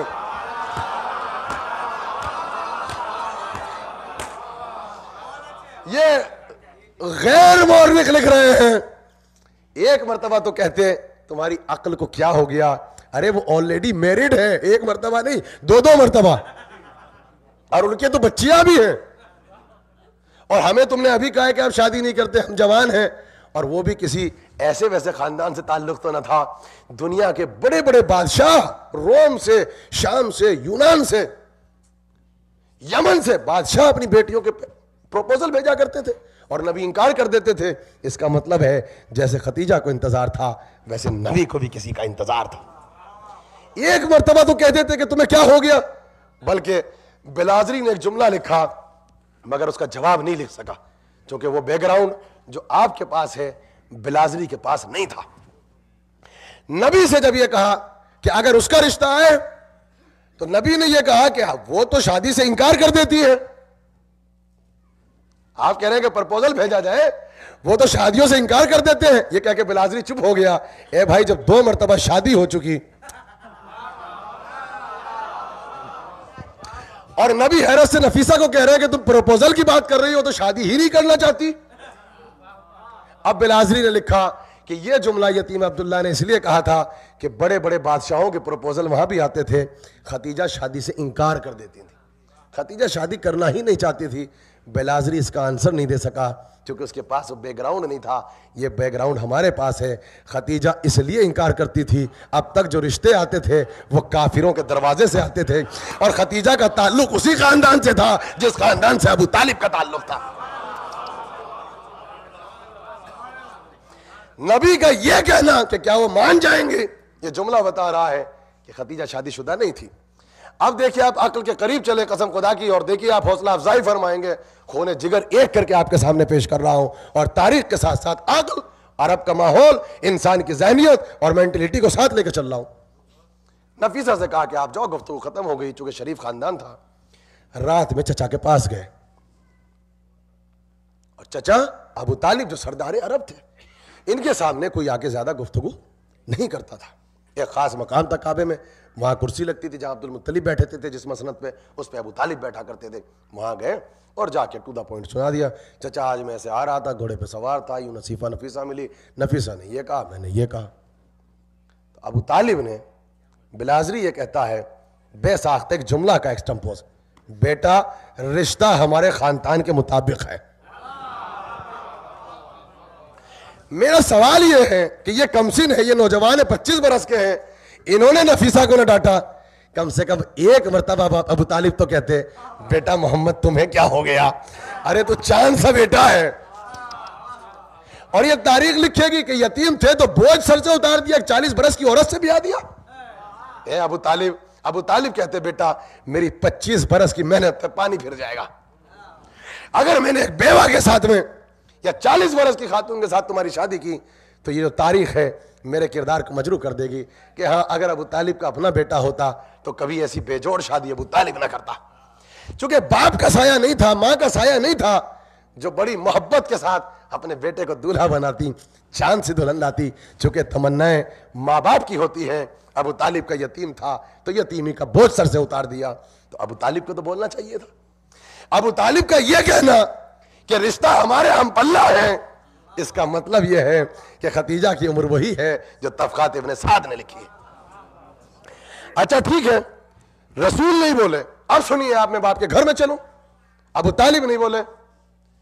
عمروں کے سلسلے میں، ایجز کے سلسلے میں مرد سینسٹیو نہیں ہوتے، عورتیں زیادہ سینسٹیو ہوتی ہیں۔ آپ یہاں بیٹھے ہیں، آپ نے کسی اپنے عزیز دوست سے کہا، اور دونوں کے یہاں بچی ہیں اور دونوں کی عمر سیم ہے، آپ نے کہا کہ بالکل ہماری بیٹی اور آپ کی بیٹی سیم ایج کی ہے، تو نہ ان کو اعتراض ہوگا نہ ان کو ہوگا۔ لیکن اگر پردے کے پیچھے باجی بیٹھی ہو اور باجی کہے کہ میری بیٹی آپ کے جتنی ہے، تو فوراً کہے گی خدا کا خوف کرو، میری بیٹی ایک دن چھوٹی ہے، خدا کا خوف کرو، ایک دن چھوٹی ہے۔ کیسی باتیں کر رہی ہو کہ آپ نے اپنی بیٹی کو میرے برابر کھڑا کر دیا؟ ہمارے یہاں سب کانٹیننٹ میں ایک دن کا ڈیفرنس بھی عورتوں میں ڈیفرنس ہوتا ہے، وہاں لڑائیاں ہو جاتی ہیں، کبھی کسی کو سیم ایج نہیں کہہ دیجیے گا، وہاں پردے کے پیچھے لڑائی ہو جاتی ہے، یہ ہمارا نیچر ہے۔ میں یہ کہتا ہوں، ابو طالب نے یہ کہا بیٹا مگر مسئلہ یہ ہے ہم کوئی جواب نہ دیں گے جب تک تمہاری اس چچی سے مشورہ نہ کر لیں جس نے بیٹا بن کے تم کو پالا ہے۔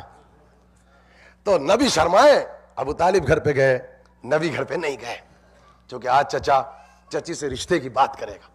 نبی باہر ہیں، ابو طالب گئے اور جا کے کہا بنت اسد کیا کہنا ہمارے شہزادے کا، تمہیں پتا ہے کس کے گھر سے رشتہ آیا ہے؟ کہا کس کے گھر سے آیا ہے؟ کہا ایسے ایسے خدیجہ کے گھر سے محمد کا پیغام آیا ہے۔ میں یہ کہتا ہوں ابو طالب کچھ نہیں بولے تھے، ایک مرتبہ ماں تو سینے پہ ہاتھ مار کے اٹھتی، اے ابو طالب تمہیں کیا ہو گیا، میرا چاند سا بیٹا تو دیکھو۔ خدیجہ نے ایک جملہ کہا بنت اسد نے، ابو طالب دیر نہ کرو، جلدی سے اپنی اس بہن کو بلاؤ جن کا لقب ہمارے خاندان میں عقیلہ ہے، یعنی جناب صفیہ کو بلاؤ جو سرکار کی پھوپھی ہے، آپ کی بہن ہے۔ سوچو جس خاندان کا ہر فرد عقیل ہو وہاں عقیلہ بن جانا اس خاندان میں، یہ جناب صفیہ کا کمال تھا، خاندان مشورہ کرتا تھا۔ میں یہ کہتا ہوں چچی بھی نہ بولی، رسول ان کا تو اپنا فوراً خون تھے بھائی، وہ تو پھوپھی تھی۔ جب پھوپھی سے مشورہ کیا گیا تو پھوپھی نے کہا کہ اب صبح کی روشنی میں پیغام لے کر ہم جائیں گے۔ نہ چچی بولی نہ پھوپھی بولی، اور ایک مرتبہ ابو طالب نے ایک جملہ کہا کہ صفیہ اب پیغام لے کر خدیجہ کے دروازے پر تم جانا اور ایسے ظاہر کرنا کہ پروپوزل جو ہے ہمارے گھر کی طرف سے جا رہا ہے، اب ایسے لے کر جاؤ اور جا کے ایک سوال کرنا۔ آپ سنیں گے کہ اگر دن کی روشنی میں ہم پروپوزل لے کر آئے محمد کا تو تم انکار تو نہیں کرو گی، چونکہ ان کا ایک مرتبہ ہے، ان کا ایک نام ہے، ایک اعلیٰ خاندان ہے۔ جناب صفیہ گئیں، رشتہ ہوا، قبول کیا گیا۔ اب تاریخ کہتی ہے کہ نکاح کی بات تو چھوڑو، پہلے ایک محفل ہوئی، اس میں انگیجمنٹ ہوئی، اس میں باقاعدہ رسم ہوئی، یعنی رشتہ ہوا۔ اور جب رشتہ ہوا تو ابو طالب نے مکے کے سارے خاندانوں کو بلایا، ان کے سرداروں کو بلایا، اور اس زمانے کا کلچر یہ تھا کہ جو قبیلے ہوا کرتے تھے ان کا ایک اسپوکس پرسن ہوا کرتا تھا، اسے نقیب قبیلہ کہتے تھے۔ وہ قبیلہ کا اسپوکس پرسن ان کے شجروں کو، ان کے ٹریز کو جانتا تھا، وہ اٹھا کرتا تھا اور وہ تعریف کرتا تھا اپنے قبیلے کی۔ ابو طالب بھی پہنچے حضرت عقیل کو لے کر، جو اس خاندان کے نقیب قبیلہ اسپوکس پرسن تھے، پہنچے اور اس طریقے سے محمد کو سجا کے اور سنوار کے اور جوانان بنی ہاشم کے جھرمٹ میں لے کے جناب خدیجہ کے دروازے پہ پہنچے، اور وہاں جناب خدیجہ نے بھی تمام قبیلے والوں کو بلایا اور ورقہ ابن نوفل کو بلایا، اور بلانے کے بعد ابو طالب نے جتنے اسپوکس پرسن تھے سب سے کہا کہ تم سب اٹھو اور ہمارے قبیلے کے بارے میں جو جانتے ہو وہ سناؤ۔ تو ہر قبیلے کا اسپوکس پرسن اٹھا، کیا کہنا، ہاشم کا نام ہاشم اس لیے پڑھا کہ بہت سخی تھے، عبد المطلب کا کیا کہنا، وہ سید العرب تھے، ابو طالب تمہارا کیا کہنا، تم سید القریش ہو، ان کا کیا کہنا جو شہزادے ہیں، یہ صادق ہیں، یہ امین ہیں، ایسے تعریف ہوئی۔ اب ورقہ ابن نوفل نے کہا، یا پھر ہر اسپوکس پرسن اٹھے، اب ہمارے قبیلے کے بارے میں بتائے کہ ہمارے قبیلے کے بارے میں کیا جانتے ہو۔ تو سب نے کہا کہ تمہارے قبیلے کا کیا کہنا، خدیجہ ملکۃ العرب ہیں، یہ تو اشراف میں سے ہیں، یہ تو انساب میں سے ہیں، ان کا قبیلے کی شاخ خاندان انبیاء سے نکل کر آئی ہیں، ان کی برانچ، ان کا سلسلہ خاندان عدنان سے جا کے پہنچتا ہے۔ وہاں بھی یہی تعریف ہوئی، وہاں بھی یہی الفاظ ہوئے۔ جب سارے قبیلوں کے اسپوکس پرسن نے خدیجہ کے کیریکٹر کا کلمہ پڑھ لیا اور رسول کے کیریکٹر کا کلمہ پڑھ لیا، تب ورقہ ابن نوفل نے کھڑے ہو کے کہا کہ کیا تم یہ نہیں سمجھتے ہو کہ اشراف میں سے اگر ایسی عورت، ایسی خاندان ہو میں سے ایسی خاتون ہو تو اس کا کفو محمد کے علاوہ کوئی دوسرا نہیں ہو سکتا۔ سب نے کہا بھائی کیا کہنے، کتنا اعلیٰ رشتہ ہے، کتنا پیارا رشتہ ہے، نہ خدیجہ سے افضل کوئی عورت ہو سکتی ہے، نہ محمد سے افضل کوئی مرد ہو سکتا ہے۔ میرا سوال یہ ہے کہ جب یہ انگیجمنٹ کی رسم ہو رہی تھی کوئی نہ بولتا، کوئی تو وہ بوڑھا اٹھتا جس کے دل پہ ٹھیس پہنچی ہوئی تھی، خدیجہ نے اس کے رشتے کو ریجیکٹ کیا تھا، کوئی تو اٹھ کے کہتا کہ کیسی بات کر رہے ہو ورقہ ابن نوفل، ان کی تو شادی ہو چکی ہے۔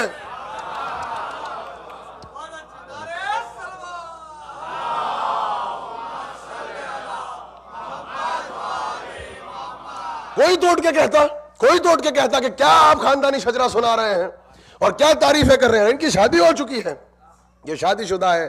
سب کا یہ کہنا کہ اس سے بہتر کفو نہیں ہو سکتا، اس کا مطلب یہ ہے کہ جناب خدیجہ کی شادیوں کا سلسلہ اور افسانہ اسلام کے آنے کے بعد بنایا گیا ہے، جو خود ساختہ افسانہ ہے۔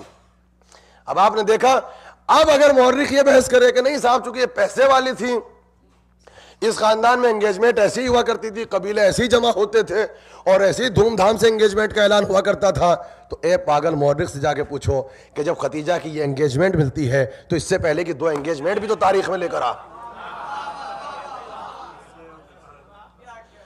اگر سلسلہ یہی ہے کہ پیسے والی تھی اور ایسے ہی انگیجمنٹ ہوتی تھی، تو جب اس انگیجمنٹ کا نکاح تو چھوڑ، جب رشتہ اتنے دھوم دھام سے ہوا تو اس سے پہلے 2 مرتبہ کی انگیجمنٹ نہ دکھا تو تاریخ کے اندر شادی ہی کی کوئی محفل دکھا دے۔ اللہ اکبر، کسی تاریخ میں اس سے پہلے نہ انگیجمنٹ کا ملنا نہ شادی کا ملنا دلیل ہے کہ جیسے نبی سنگل تھے اور کنوارے تھے اور پہلی مرتبہ شادی ہو رہی تھی تو جناب خدیجہ اسی طریقے سے آنے والی نبوت کا انتظار کر رہی تھی۔ یہ اب ایج کا سلسلہ اور ایج کے ساتھ ساتھ ہم نے شادی کا سلسلہ۔ اب بس آخری جملہ، چونکہ دیکھیں میں نے تاریخ کو سمیٹ دیا، اب وہ ہے جناب خدیجہ کی اولاد کا سلسلہ۔ مورخ نے عداوت فاطمہ کے سلسلے میں کچھ اور بیٹیاں بھی بنا دی۔ اچھا، جب ہم انکار کرتے ہیں تو ہم سے یہ کہا جاتا ہے کہ آپ تو جیلسی رکھتے ہیں، آپ جیلس ہیں، آپ سب کو حسد ہے، اس لیے آپ جناب فاطمہ کے علاوہ کوئی دوسری بیٹی ماننے کے لیے تیار نہیں ہیں۔ میرا سوال یہ ہے کہ اگر جناب فاطمہ کی اور بھی بہنیں ہوتی تو ہم سے زیادہ خوش کون ہوتا؟ آپ ایمان سے بتائیے، ہم سے زیادہ خوش کون ہوتا؟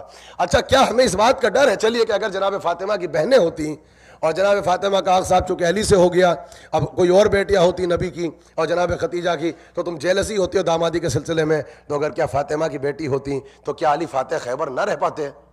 کیا علی کل ایمان نہ رہ پاتے؟ کیا علی مولائے غدیر نہ ہوتے؟ کیا علی جناب امیر نہ ہوتے؟ کیا علی ساقی کوثر نہ ہوتے؟ کیا علی شافع محشر نہ ہوتے؟ یہ صفات تو پھر بھی ہوتے۔ اچھا، میں آپ سے پوچھوں کہ اگر آپ میں سے کوشچن اٹھے کہ صاحب آپ فاطمہ کے علاوہ نہیں کسی کو ماننا چاہتے جبکہ نبی زادیہ تھی، تو مجھے ایمان سے بتاؤ، آپ جو کربلا جاتے ہو تو کیا صرف آپ علی اکبر کی قبر سے ہو کے آ جاتے ہیں؟ دوسرے امام زادوں کی قبر پہ آپ جانا نہیں چاہتے؟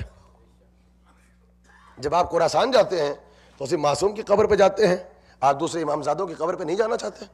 چونکہ یہ بیٹے تھے، ان کے پاس ایمان تھا تو جاتے ہیں، ان کے پاس امامت نہیں تھی تو آپ نہیں جاتی۔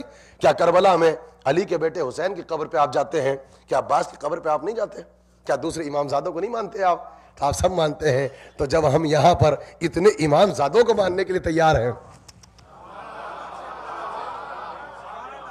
تو اگر فاطمہ کی ایک بہن یا 2 بہن اور ہوتی تو ہم سے زیادہ خوش کون اور ہوتا؟ لیکن اگر ہے نہیں تو جیسے زبردستی کی ماں کو ماننے کے لیے ہم تیار نہیں ہیں، بس تو زبردستی کی بیٹیوں کو بھی نہیں مانیں گے، چونکہ بھائی معاملہ بعد میں وراثت میں بھی پھنسے گا، میراث کا معاملہ آئے گا۔ اچھا، کوئی اگر آپ سے پوچھے کہ بھائی پرابلم کیا ہے مان لو، تو آپ ایک ہی جواب دیا کرو، ہمیں تو پرابلم ہے چونکہ یہ فیملی میٹر اصل میں ہمارا ہے، یہ فیملی میٹر تو ہمارا ہے، تو جب ہے نہیں نبی کی بیٹی تو ہم مان کیسے لیں؟ مگر میں آپ کو اب نہ تاریخ کا ریفرنس دوں گا، نہ قرآن کا دوں گا، نہ حدیث کا دوں گا، نہ جزیرہ نما عرب کا دوں گا، ایک ایسا ریفرنس اور آخری جملہ کہ بچہ سمجھ کے اٹھے گا کہ بیٹیاں تھیں یا بیٹیاں نہیں تھیں۔ کہا کہ 3 بیٹیاں اور بھی تھیں اور ان کی شادی کرائی باقاعدہ، اور شادی کے بعد پھر ڈیورس بھی ہے، اور ڈیورس کے بعد ایک کو 2 ملی پے در پہ ایک کے بعد پھر دوسری، آواز النورین بنے. نبی نور والے نہیں، جن کو بیٹی تھی وہ 2 نور والے. یہ آپ اپنا عقیدہ دیکھیں. اچھا ٹھیک ہے، یہ ساری چیزیں اپنی جگہ پر. جتنوں نے لکھا، اب قبلہ بیٹھے ہیں، آخری جملہ ہے، زحمت تمام کر دوں گا. جتنوں نے لکھا کہ ختیجہ کی بیٹیاں تھی، نبی کی بیٹیاں تھی، فاطمہ کی بہنیں تھیں، تو اب جملہ سنو. ان سب نے جنہوں نے غلط تاریخوں کو لکھا، انہوں نے بھی ایک جملہ لکھا.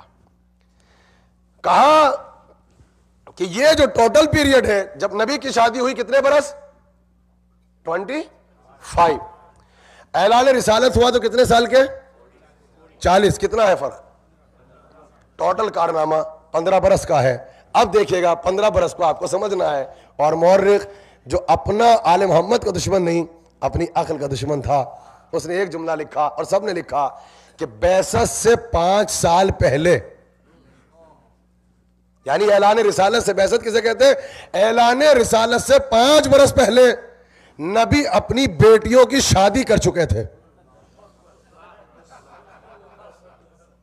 تو 15 میں سے کتنا مائنس کرنا ہے؟ 5. کتنے بچے؟ 10. اب جملہ سنیے. سارے مورخین نے لکھا، اس میں کوئی بحث نہیں ہے، کہ شادی کے 5 برس کے بعد تک پیغمبر کے یہاں اولاد نہیں ہوئی. یہ سب نے لکھا ہے، اس میں کوئی اختلاف نہیں. شادی کے 5 برس کے بعد تک پیغمبر کے یہاں کوئی اولاد نہیں ہوئی. 10 میں سے 5 پھر مائنس کر دو، کتنے بچے؟ 5.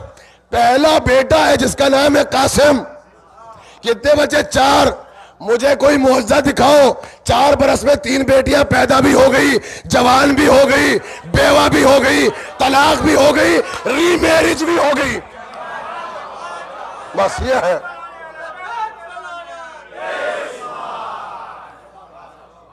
یہ میں نے ٹوٹل پس منظر اپنے وقت پہ لانے کے بعد آپ کے سامنے پیش کر دیا.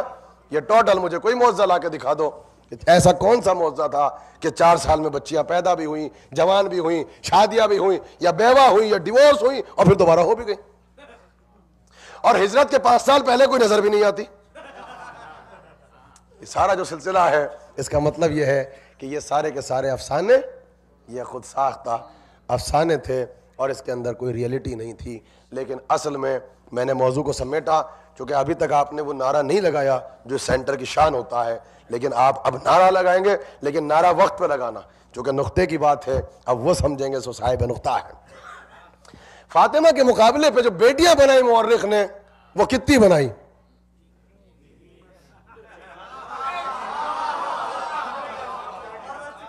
عداوت فاطمہ میں 3 بیٹیاں بنائیں. یہ کیوں بنی؟ اس لیے کہ رسول اللہ کی ایک حدیث ان کے سامنے تھی کہ فاطمہ اگر علی نہ ہوتے تو تمہارا کوئی کفو نہیں تھا. اس کا مطلب یہ، حدیث کا مطلب یہ ہے کہ فاطمہ تم محمد کی بیٹی ہو، رسول کی بیٹی ہو، لیکن قد فضیلت میں علی تم سے چھوٹے نہیں. اور اے علی تم بھی سنو، تمہارے سر پہ تاج ولایت رکھا ہے، غدیر میں میرے ہاتھوں پہ بلند ہو، مگر فاطمہ بھی قد فضیلت میں تم سے چھوٹے نہیں ہیں، قد فضیلت میں برابر ہیں. تو ایک بات بتائیے کہ جب فاطمہ فضیلت میں برابر ہے تو عداوت میں بھی تو برابر ہوں گے. نہیں پہنچے. جب فاطمہ فضیلت پہ برابر ہے تو عداوت پہ بھی تو برابر ہوں گی. تو جتنے علی کے مقابلے میں بنیں گے اتنے فاطمہ کے مقابلے. لگ گیا نعرہ؟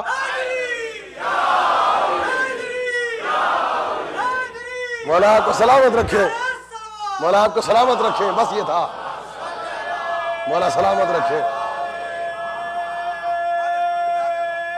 یہ میں نے تاریخ کو سمیٹ دیا، ہاتھ اٹھا کے سمیٹ دیا. حیدری. دیکھیے مولا سلامت رکھے، مولا آپ کا آباد رکھے، مولا سلامت رکھے. دیکھیے یہ 12 محرم کی آخری مجلس تھی اور اس کو ایسے تمام کیا آپ نے، محبت کے ساتھ جیسے تمام کرنا چاہیے. اس پاگل مورخ سے جا کے پوچھو کہ تم نے 3 بیٹیاں تو بنا دی، تو جب 3 بیٹیاں بنائے تو نواسے کیوں نہیں بنائے؟ آپ جا کے پوچھو، کبھی عقل پوچھتی ہے. جب تو نے بیٹیاں بنا دی تو تو نے نواسے کیوں نہیں بنائے؟ کہا کتنے بناؤں؟ کہا 1 بیٹی 2 نواسے، تو 3 بیٹی پہلے 6 نواسے. نواسے بھی تو بنا. اب یہاں پہ آ کے مورخ پھنسا اور اس نے قلم پکڑ کے یہ کہا کہ نواسا بیٹی بنانا آسان ہے, نواسا بنانا مشکل ہے. کہا کیوں نہیں نواسا بنائے گا؟ کہ نواسا تو بنا دوں گا مگر فرشتے کو درزی کیسے بناؤں گا, محمد کو ناخا کیسے بناؤں گا؟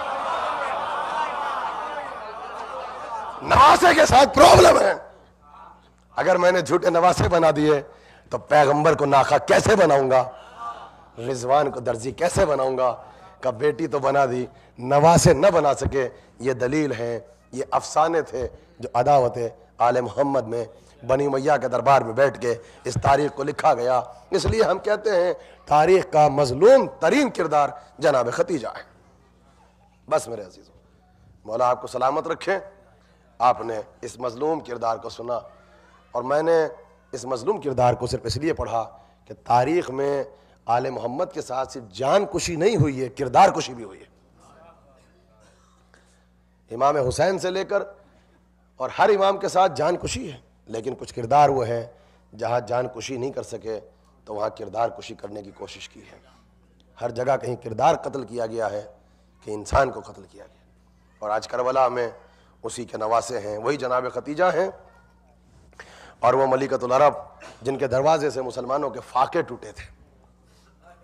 آج وہاں نہ پہ پانی ہے, نہ وہاں پر کھانا ہے, نہ وہاں پر سایہ ہے, نہ وہاں پر پردہ ہے.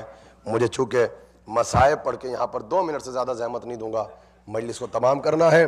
قافلہ چلا, بیبیاں ہیں, گلے میں رسی ہیں, بازو بندھے ہوئے ہیں, ایک ایک رسی میں 12 گلے ہیں, اور اسی میں بچی ہے, اور بچی ہے اور مسلسل کبھی چچا کو پکارتی ہے, کبھی بابا کو پکارتی ہے. قافلہ کربلا سے نکلا, اور عجیب منظر ہے, آپ بہت روئیں گے نوجوان اگر تصور کر لیا, گھر تک روتے ہوئے جائیں گے. قافلہ ایک مرتبہ کوفے کی سرحدوں میں پہنچا, اور جب کوفے کی سرحد میں پہنچا تو جناب زینب نے جا کے کسی ایک کو یاد کیا, اور وہ بھائی حبیب ہے. ایک جملہ کہا, بھائی حبیب تیرے شہر کوفہ میں تیری بہن زینب آئی ہے. اے حبیب زینب آئی ہے, تجھے زینب کے سلام کا اتنا خیال تھا کہ تو نے اپنے منہ پہ تماچے مارے تھے. اے بھائی حبیب آ کے دیکھو, آج زینب کے بال کھلے ہیں, زینب کے ہاتھ بندھے ہیں. اللہ اکبر. قافلہ چلنے لگا. پہلی مرتبہ جناب زینب نے کوفے میں حبیب ابن مظاہر کو یاد کیا. آپ نے مرتبہ دیکھا انصار حسین کا, اصحاب حسین کا. اب قافلہ وہاں سے گزرا, جو مسجد کوفہ کا دروازہ تھا, جب مسجد کوفہ کے سامنے سے گزرے تو ایک مرتبہ زینب نے مسجد کوفہ کے ممبر کو دیکھ کے اپنے بابا کو پکارا, اور بس ایک جملہ کا, بابا آپ کو پتا ہے یہ وہ شہر کوفہ ہے جہاں کل تک آپ حکومت کیا کرتے تھے, یہاں تو آپ کی حکومت ہوتی تھی. اور دوسرا جملہ کا, بابا یہاں پہ کل ہم شہزادیوں کی طرح رہا کرتے تھے.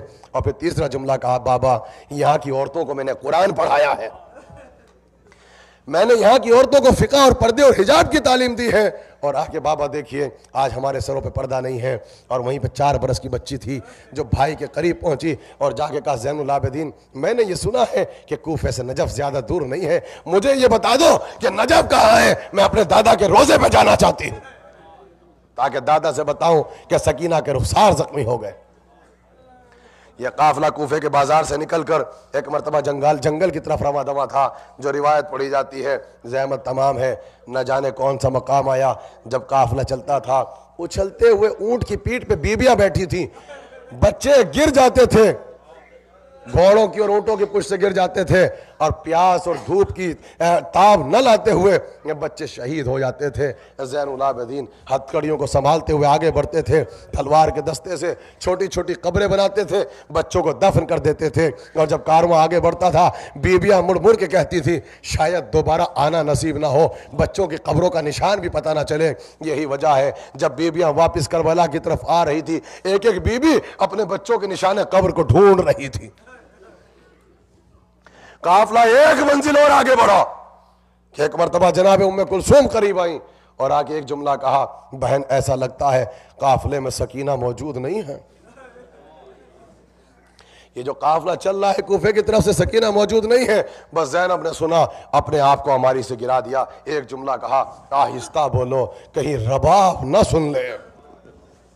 کہا ام کلثوم تم بیویوں کے ساتھ ٹھہرو, میں جا کے سکینہ کو تلاش کرتی ہوں. میں کہوں گا بی آپ کی کتنی بڑی ذمہ داری ہے, بیویوں کی حفاظت بھی کرتی ہے اور اگر کوئی بچہ کھو جاتا ہے اس کو تلاش بھی کرتی پھرتی ہے. تلاش کر کے کہتی ہے نا سکینہ بیٹا تم کہاں ہو؟ پھوپھی بہت پریشان ہے کہ اتنے میں کیا دیکھا کہ جنگل ہے, یہ ریگستان ہے, ایک سیاہ پوش بی بیٹھی ہوئی ہے, چادر میں ملبوس ہے, زمین پہ بیٹھی ہے, بچی کا سر ایسے زانو پر ہے, اسے پیار کر رہی ہیں, سر پہ دست شفقت رکھا ہے. زینب قریب پہنچی, اتنی پریشان تھی, بی سے کچھ نہ کہا, جلدی سے بچی کو گود میں لیا, پیار کر کے کہا بیٹا تم یہاں آرام کر رہی ہو. وہ دیکھو زین العابدین کتنا پریشان ہے, یہ کہہ کے چلنا چاہتی تھی, خاندان رسالت کی تہذیب تھی, مڑی اور ایک جملہ کہا بی آپ ہمیں نہیں پہچانتی, میں فاطمہ کی بیٹی ہوں. بیوی میری ماں خاتون قیامت ہے, میں آپ کا شکریہ ادا کرتی ہوں. آج سے پہلے جس نے اس بچی کو دیکھا, کسی نے تماچے مارے, کسی نے نیزہ مارا, کسی نے درہ مارا, کسی نے کوڑا مارا, کسی نے گوشوارے چھیلے. اے بی آپ پہلی بی ہے جس نے اس بچی کو سینے پہ سلایا, جس نے بچی کے سر پہ ہاتھ رکھا. اے بی میں خاتون قیامت کی بیٹی ہوں, میں محشر میں آپ کی شفاعت کروں گی. بھئی یہ سننا تھا. جیسے ہی چلی ایک مرتبہ ایسا محسوس ہوا کہ بی اپنے مقام سے اٹھنا چاہتی ہے مگر اٹھا نہیں جاتا. ایسا لگا بازو ٹوٹا ہوا ہے, ایسا لگا کمر زخمی ہے, ایسا لگا پہلو شکستہ ہے. ایک مرتبہ زینب علی کی بیٹی تھی, اپنی تکلیفوں کو بھول گئی. کہا بی لگتا ہے آپ کو میری ضرورت ہے, آپ اٹھ نہیں پا رہی. اے بی ہاتھ کیوں ٹوٹا ہوا ہے؟ اے بی پسلیاں کیوں ٹوٹی ہوئی تھی؟ کہا کہ ہاں ہمیں سہارا دو تاکہ ہم اٹھ جائیں. بس زینب نے آواز کو سنا, اے بی جانا پہچانا لہجہ کیوں لگ رہا ہے؟ اے بی ارے شناسا لہجہ کیوں لگ رہا ہے؟ اے بی یہ ہاتھ کیسے ٹوٹ گیا؟ اے بی پہلو کیسے زخمی؟ بھئی یہ سننا تھا. آہستہ سے آواز ہے زینب, ارے ماں اتنا غریب ہو گئی کہ جنگل بیابان میں تم نے ماں کو نہ پہچانا. ایک مدت کے بعد عالم غربت میں زینب نے ماں کو دیکھا, گلے میں باہیں ڈال دی. اے اماں, ارے اب آئی ہو جب میرا ماں جایا مارا گیا. اے اماں میرے ہاتھ بن گئے. اے اماں ہمارے پردے چھن گئے. میرا اکبر مارا گیا, میرا قاسم مارا گیا. انا للہ و انا الیہ راجعون. رضن بقضائہم تسلیما لامرہ ماتم حسین.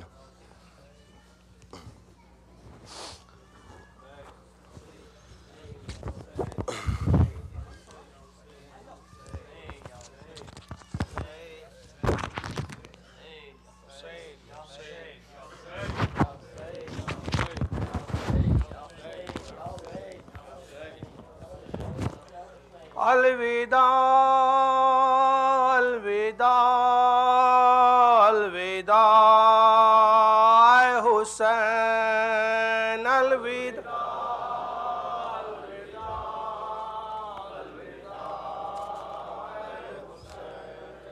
یہ صدا یہ پگا اور یہ مجلس ہے, یہ صدا یہ پگا اور یہ مجلس ہے. ماتم و نوحہ اور غم کی یہ زینت ہے, ماتم و نوحہ اور غم کی یہ مجلس ہے. چاہتا ہے کہ دل یوں ہی قائم رہے, چاہتا ہے یہ دل یوں ہی قائم رہے, چاہتا ہے یہ دل یوں ہی قائم رہے, چاہتا ہے یہ دل یوں ہی قائم رہے. آہ پھٹتا ہے دل کس طرح یہ کہے الوداع الوداع الوداع اے حسین. تیرے مہمان ہے آخری یہ سلام, میرے مہمان ہے آخری یہ سلام. تجھ پہ قربان ہے آخری یہ سلام, تجھ پہ قربان ہے آخری یہ سلام. ساہے جی سانے ہے آخری یہ سلام, ساہے جی سانے ہے آخری یہ سلام, ساہے جی سانے ہے آخری یہ سلام, ساہے جی سانے ہے آخری یہ سلام. دل ہے ویران ہے آخری یہ سلام الوداع.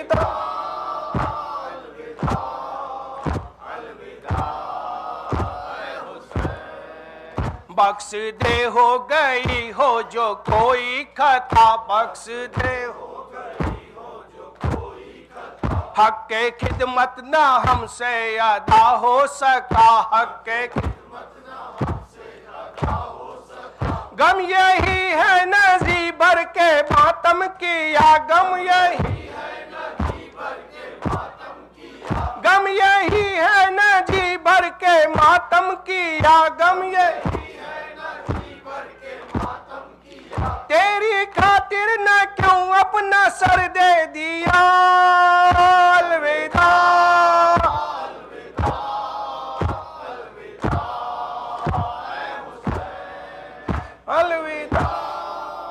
الوداع الوداع الوداع اے حسین گرجیے سال بھر پھر کریں گے یہ غم گرجیے سال بھر پھر کریں گے یہ غم روئیں گے پھر تیرے غم میں مل کر باہم روئیں گے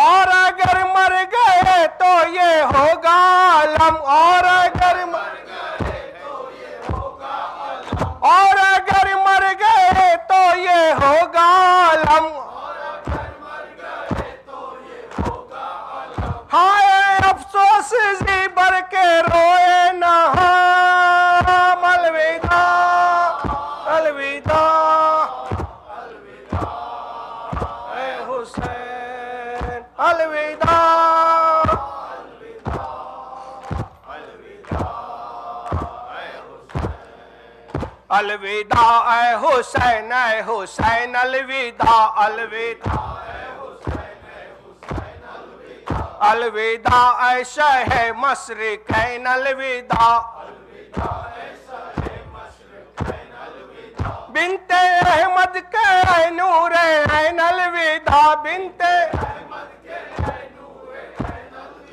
بنت احمد کے اے نور عین الوداع بنت احمد کے اے نور عین الوداع ہے مجاہد کے لب پر یہ بین الوداع الوداع الوداع الوداع اے حسین الوداع الوداع الوداع اے حسین یا حسین یا حسین یا حسین اور محمد و آل محمد صلی اللہ صلی اللہ محمد و آل محمد بسم اللہ الرحمن الرحیم السلام علیکہ یا رسول اللہ السلام علیکہ یا نبی اللہ السلام علیکہ یا امیر المومنین السلام علیکہ یا فاطمۃ الزہراء سیدۃ نساء العالمین السلام علیکہ یا الحسن مجتبی السلام علیکہ یا ابا عبداللہ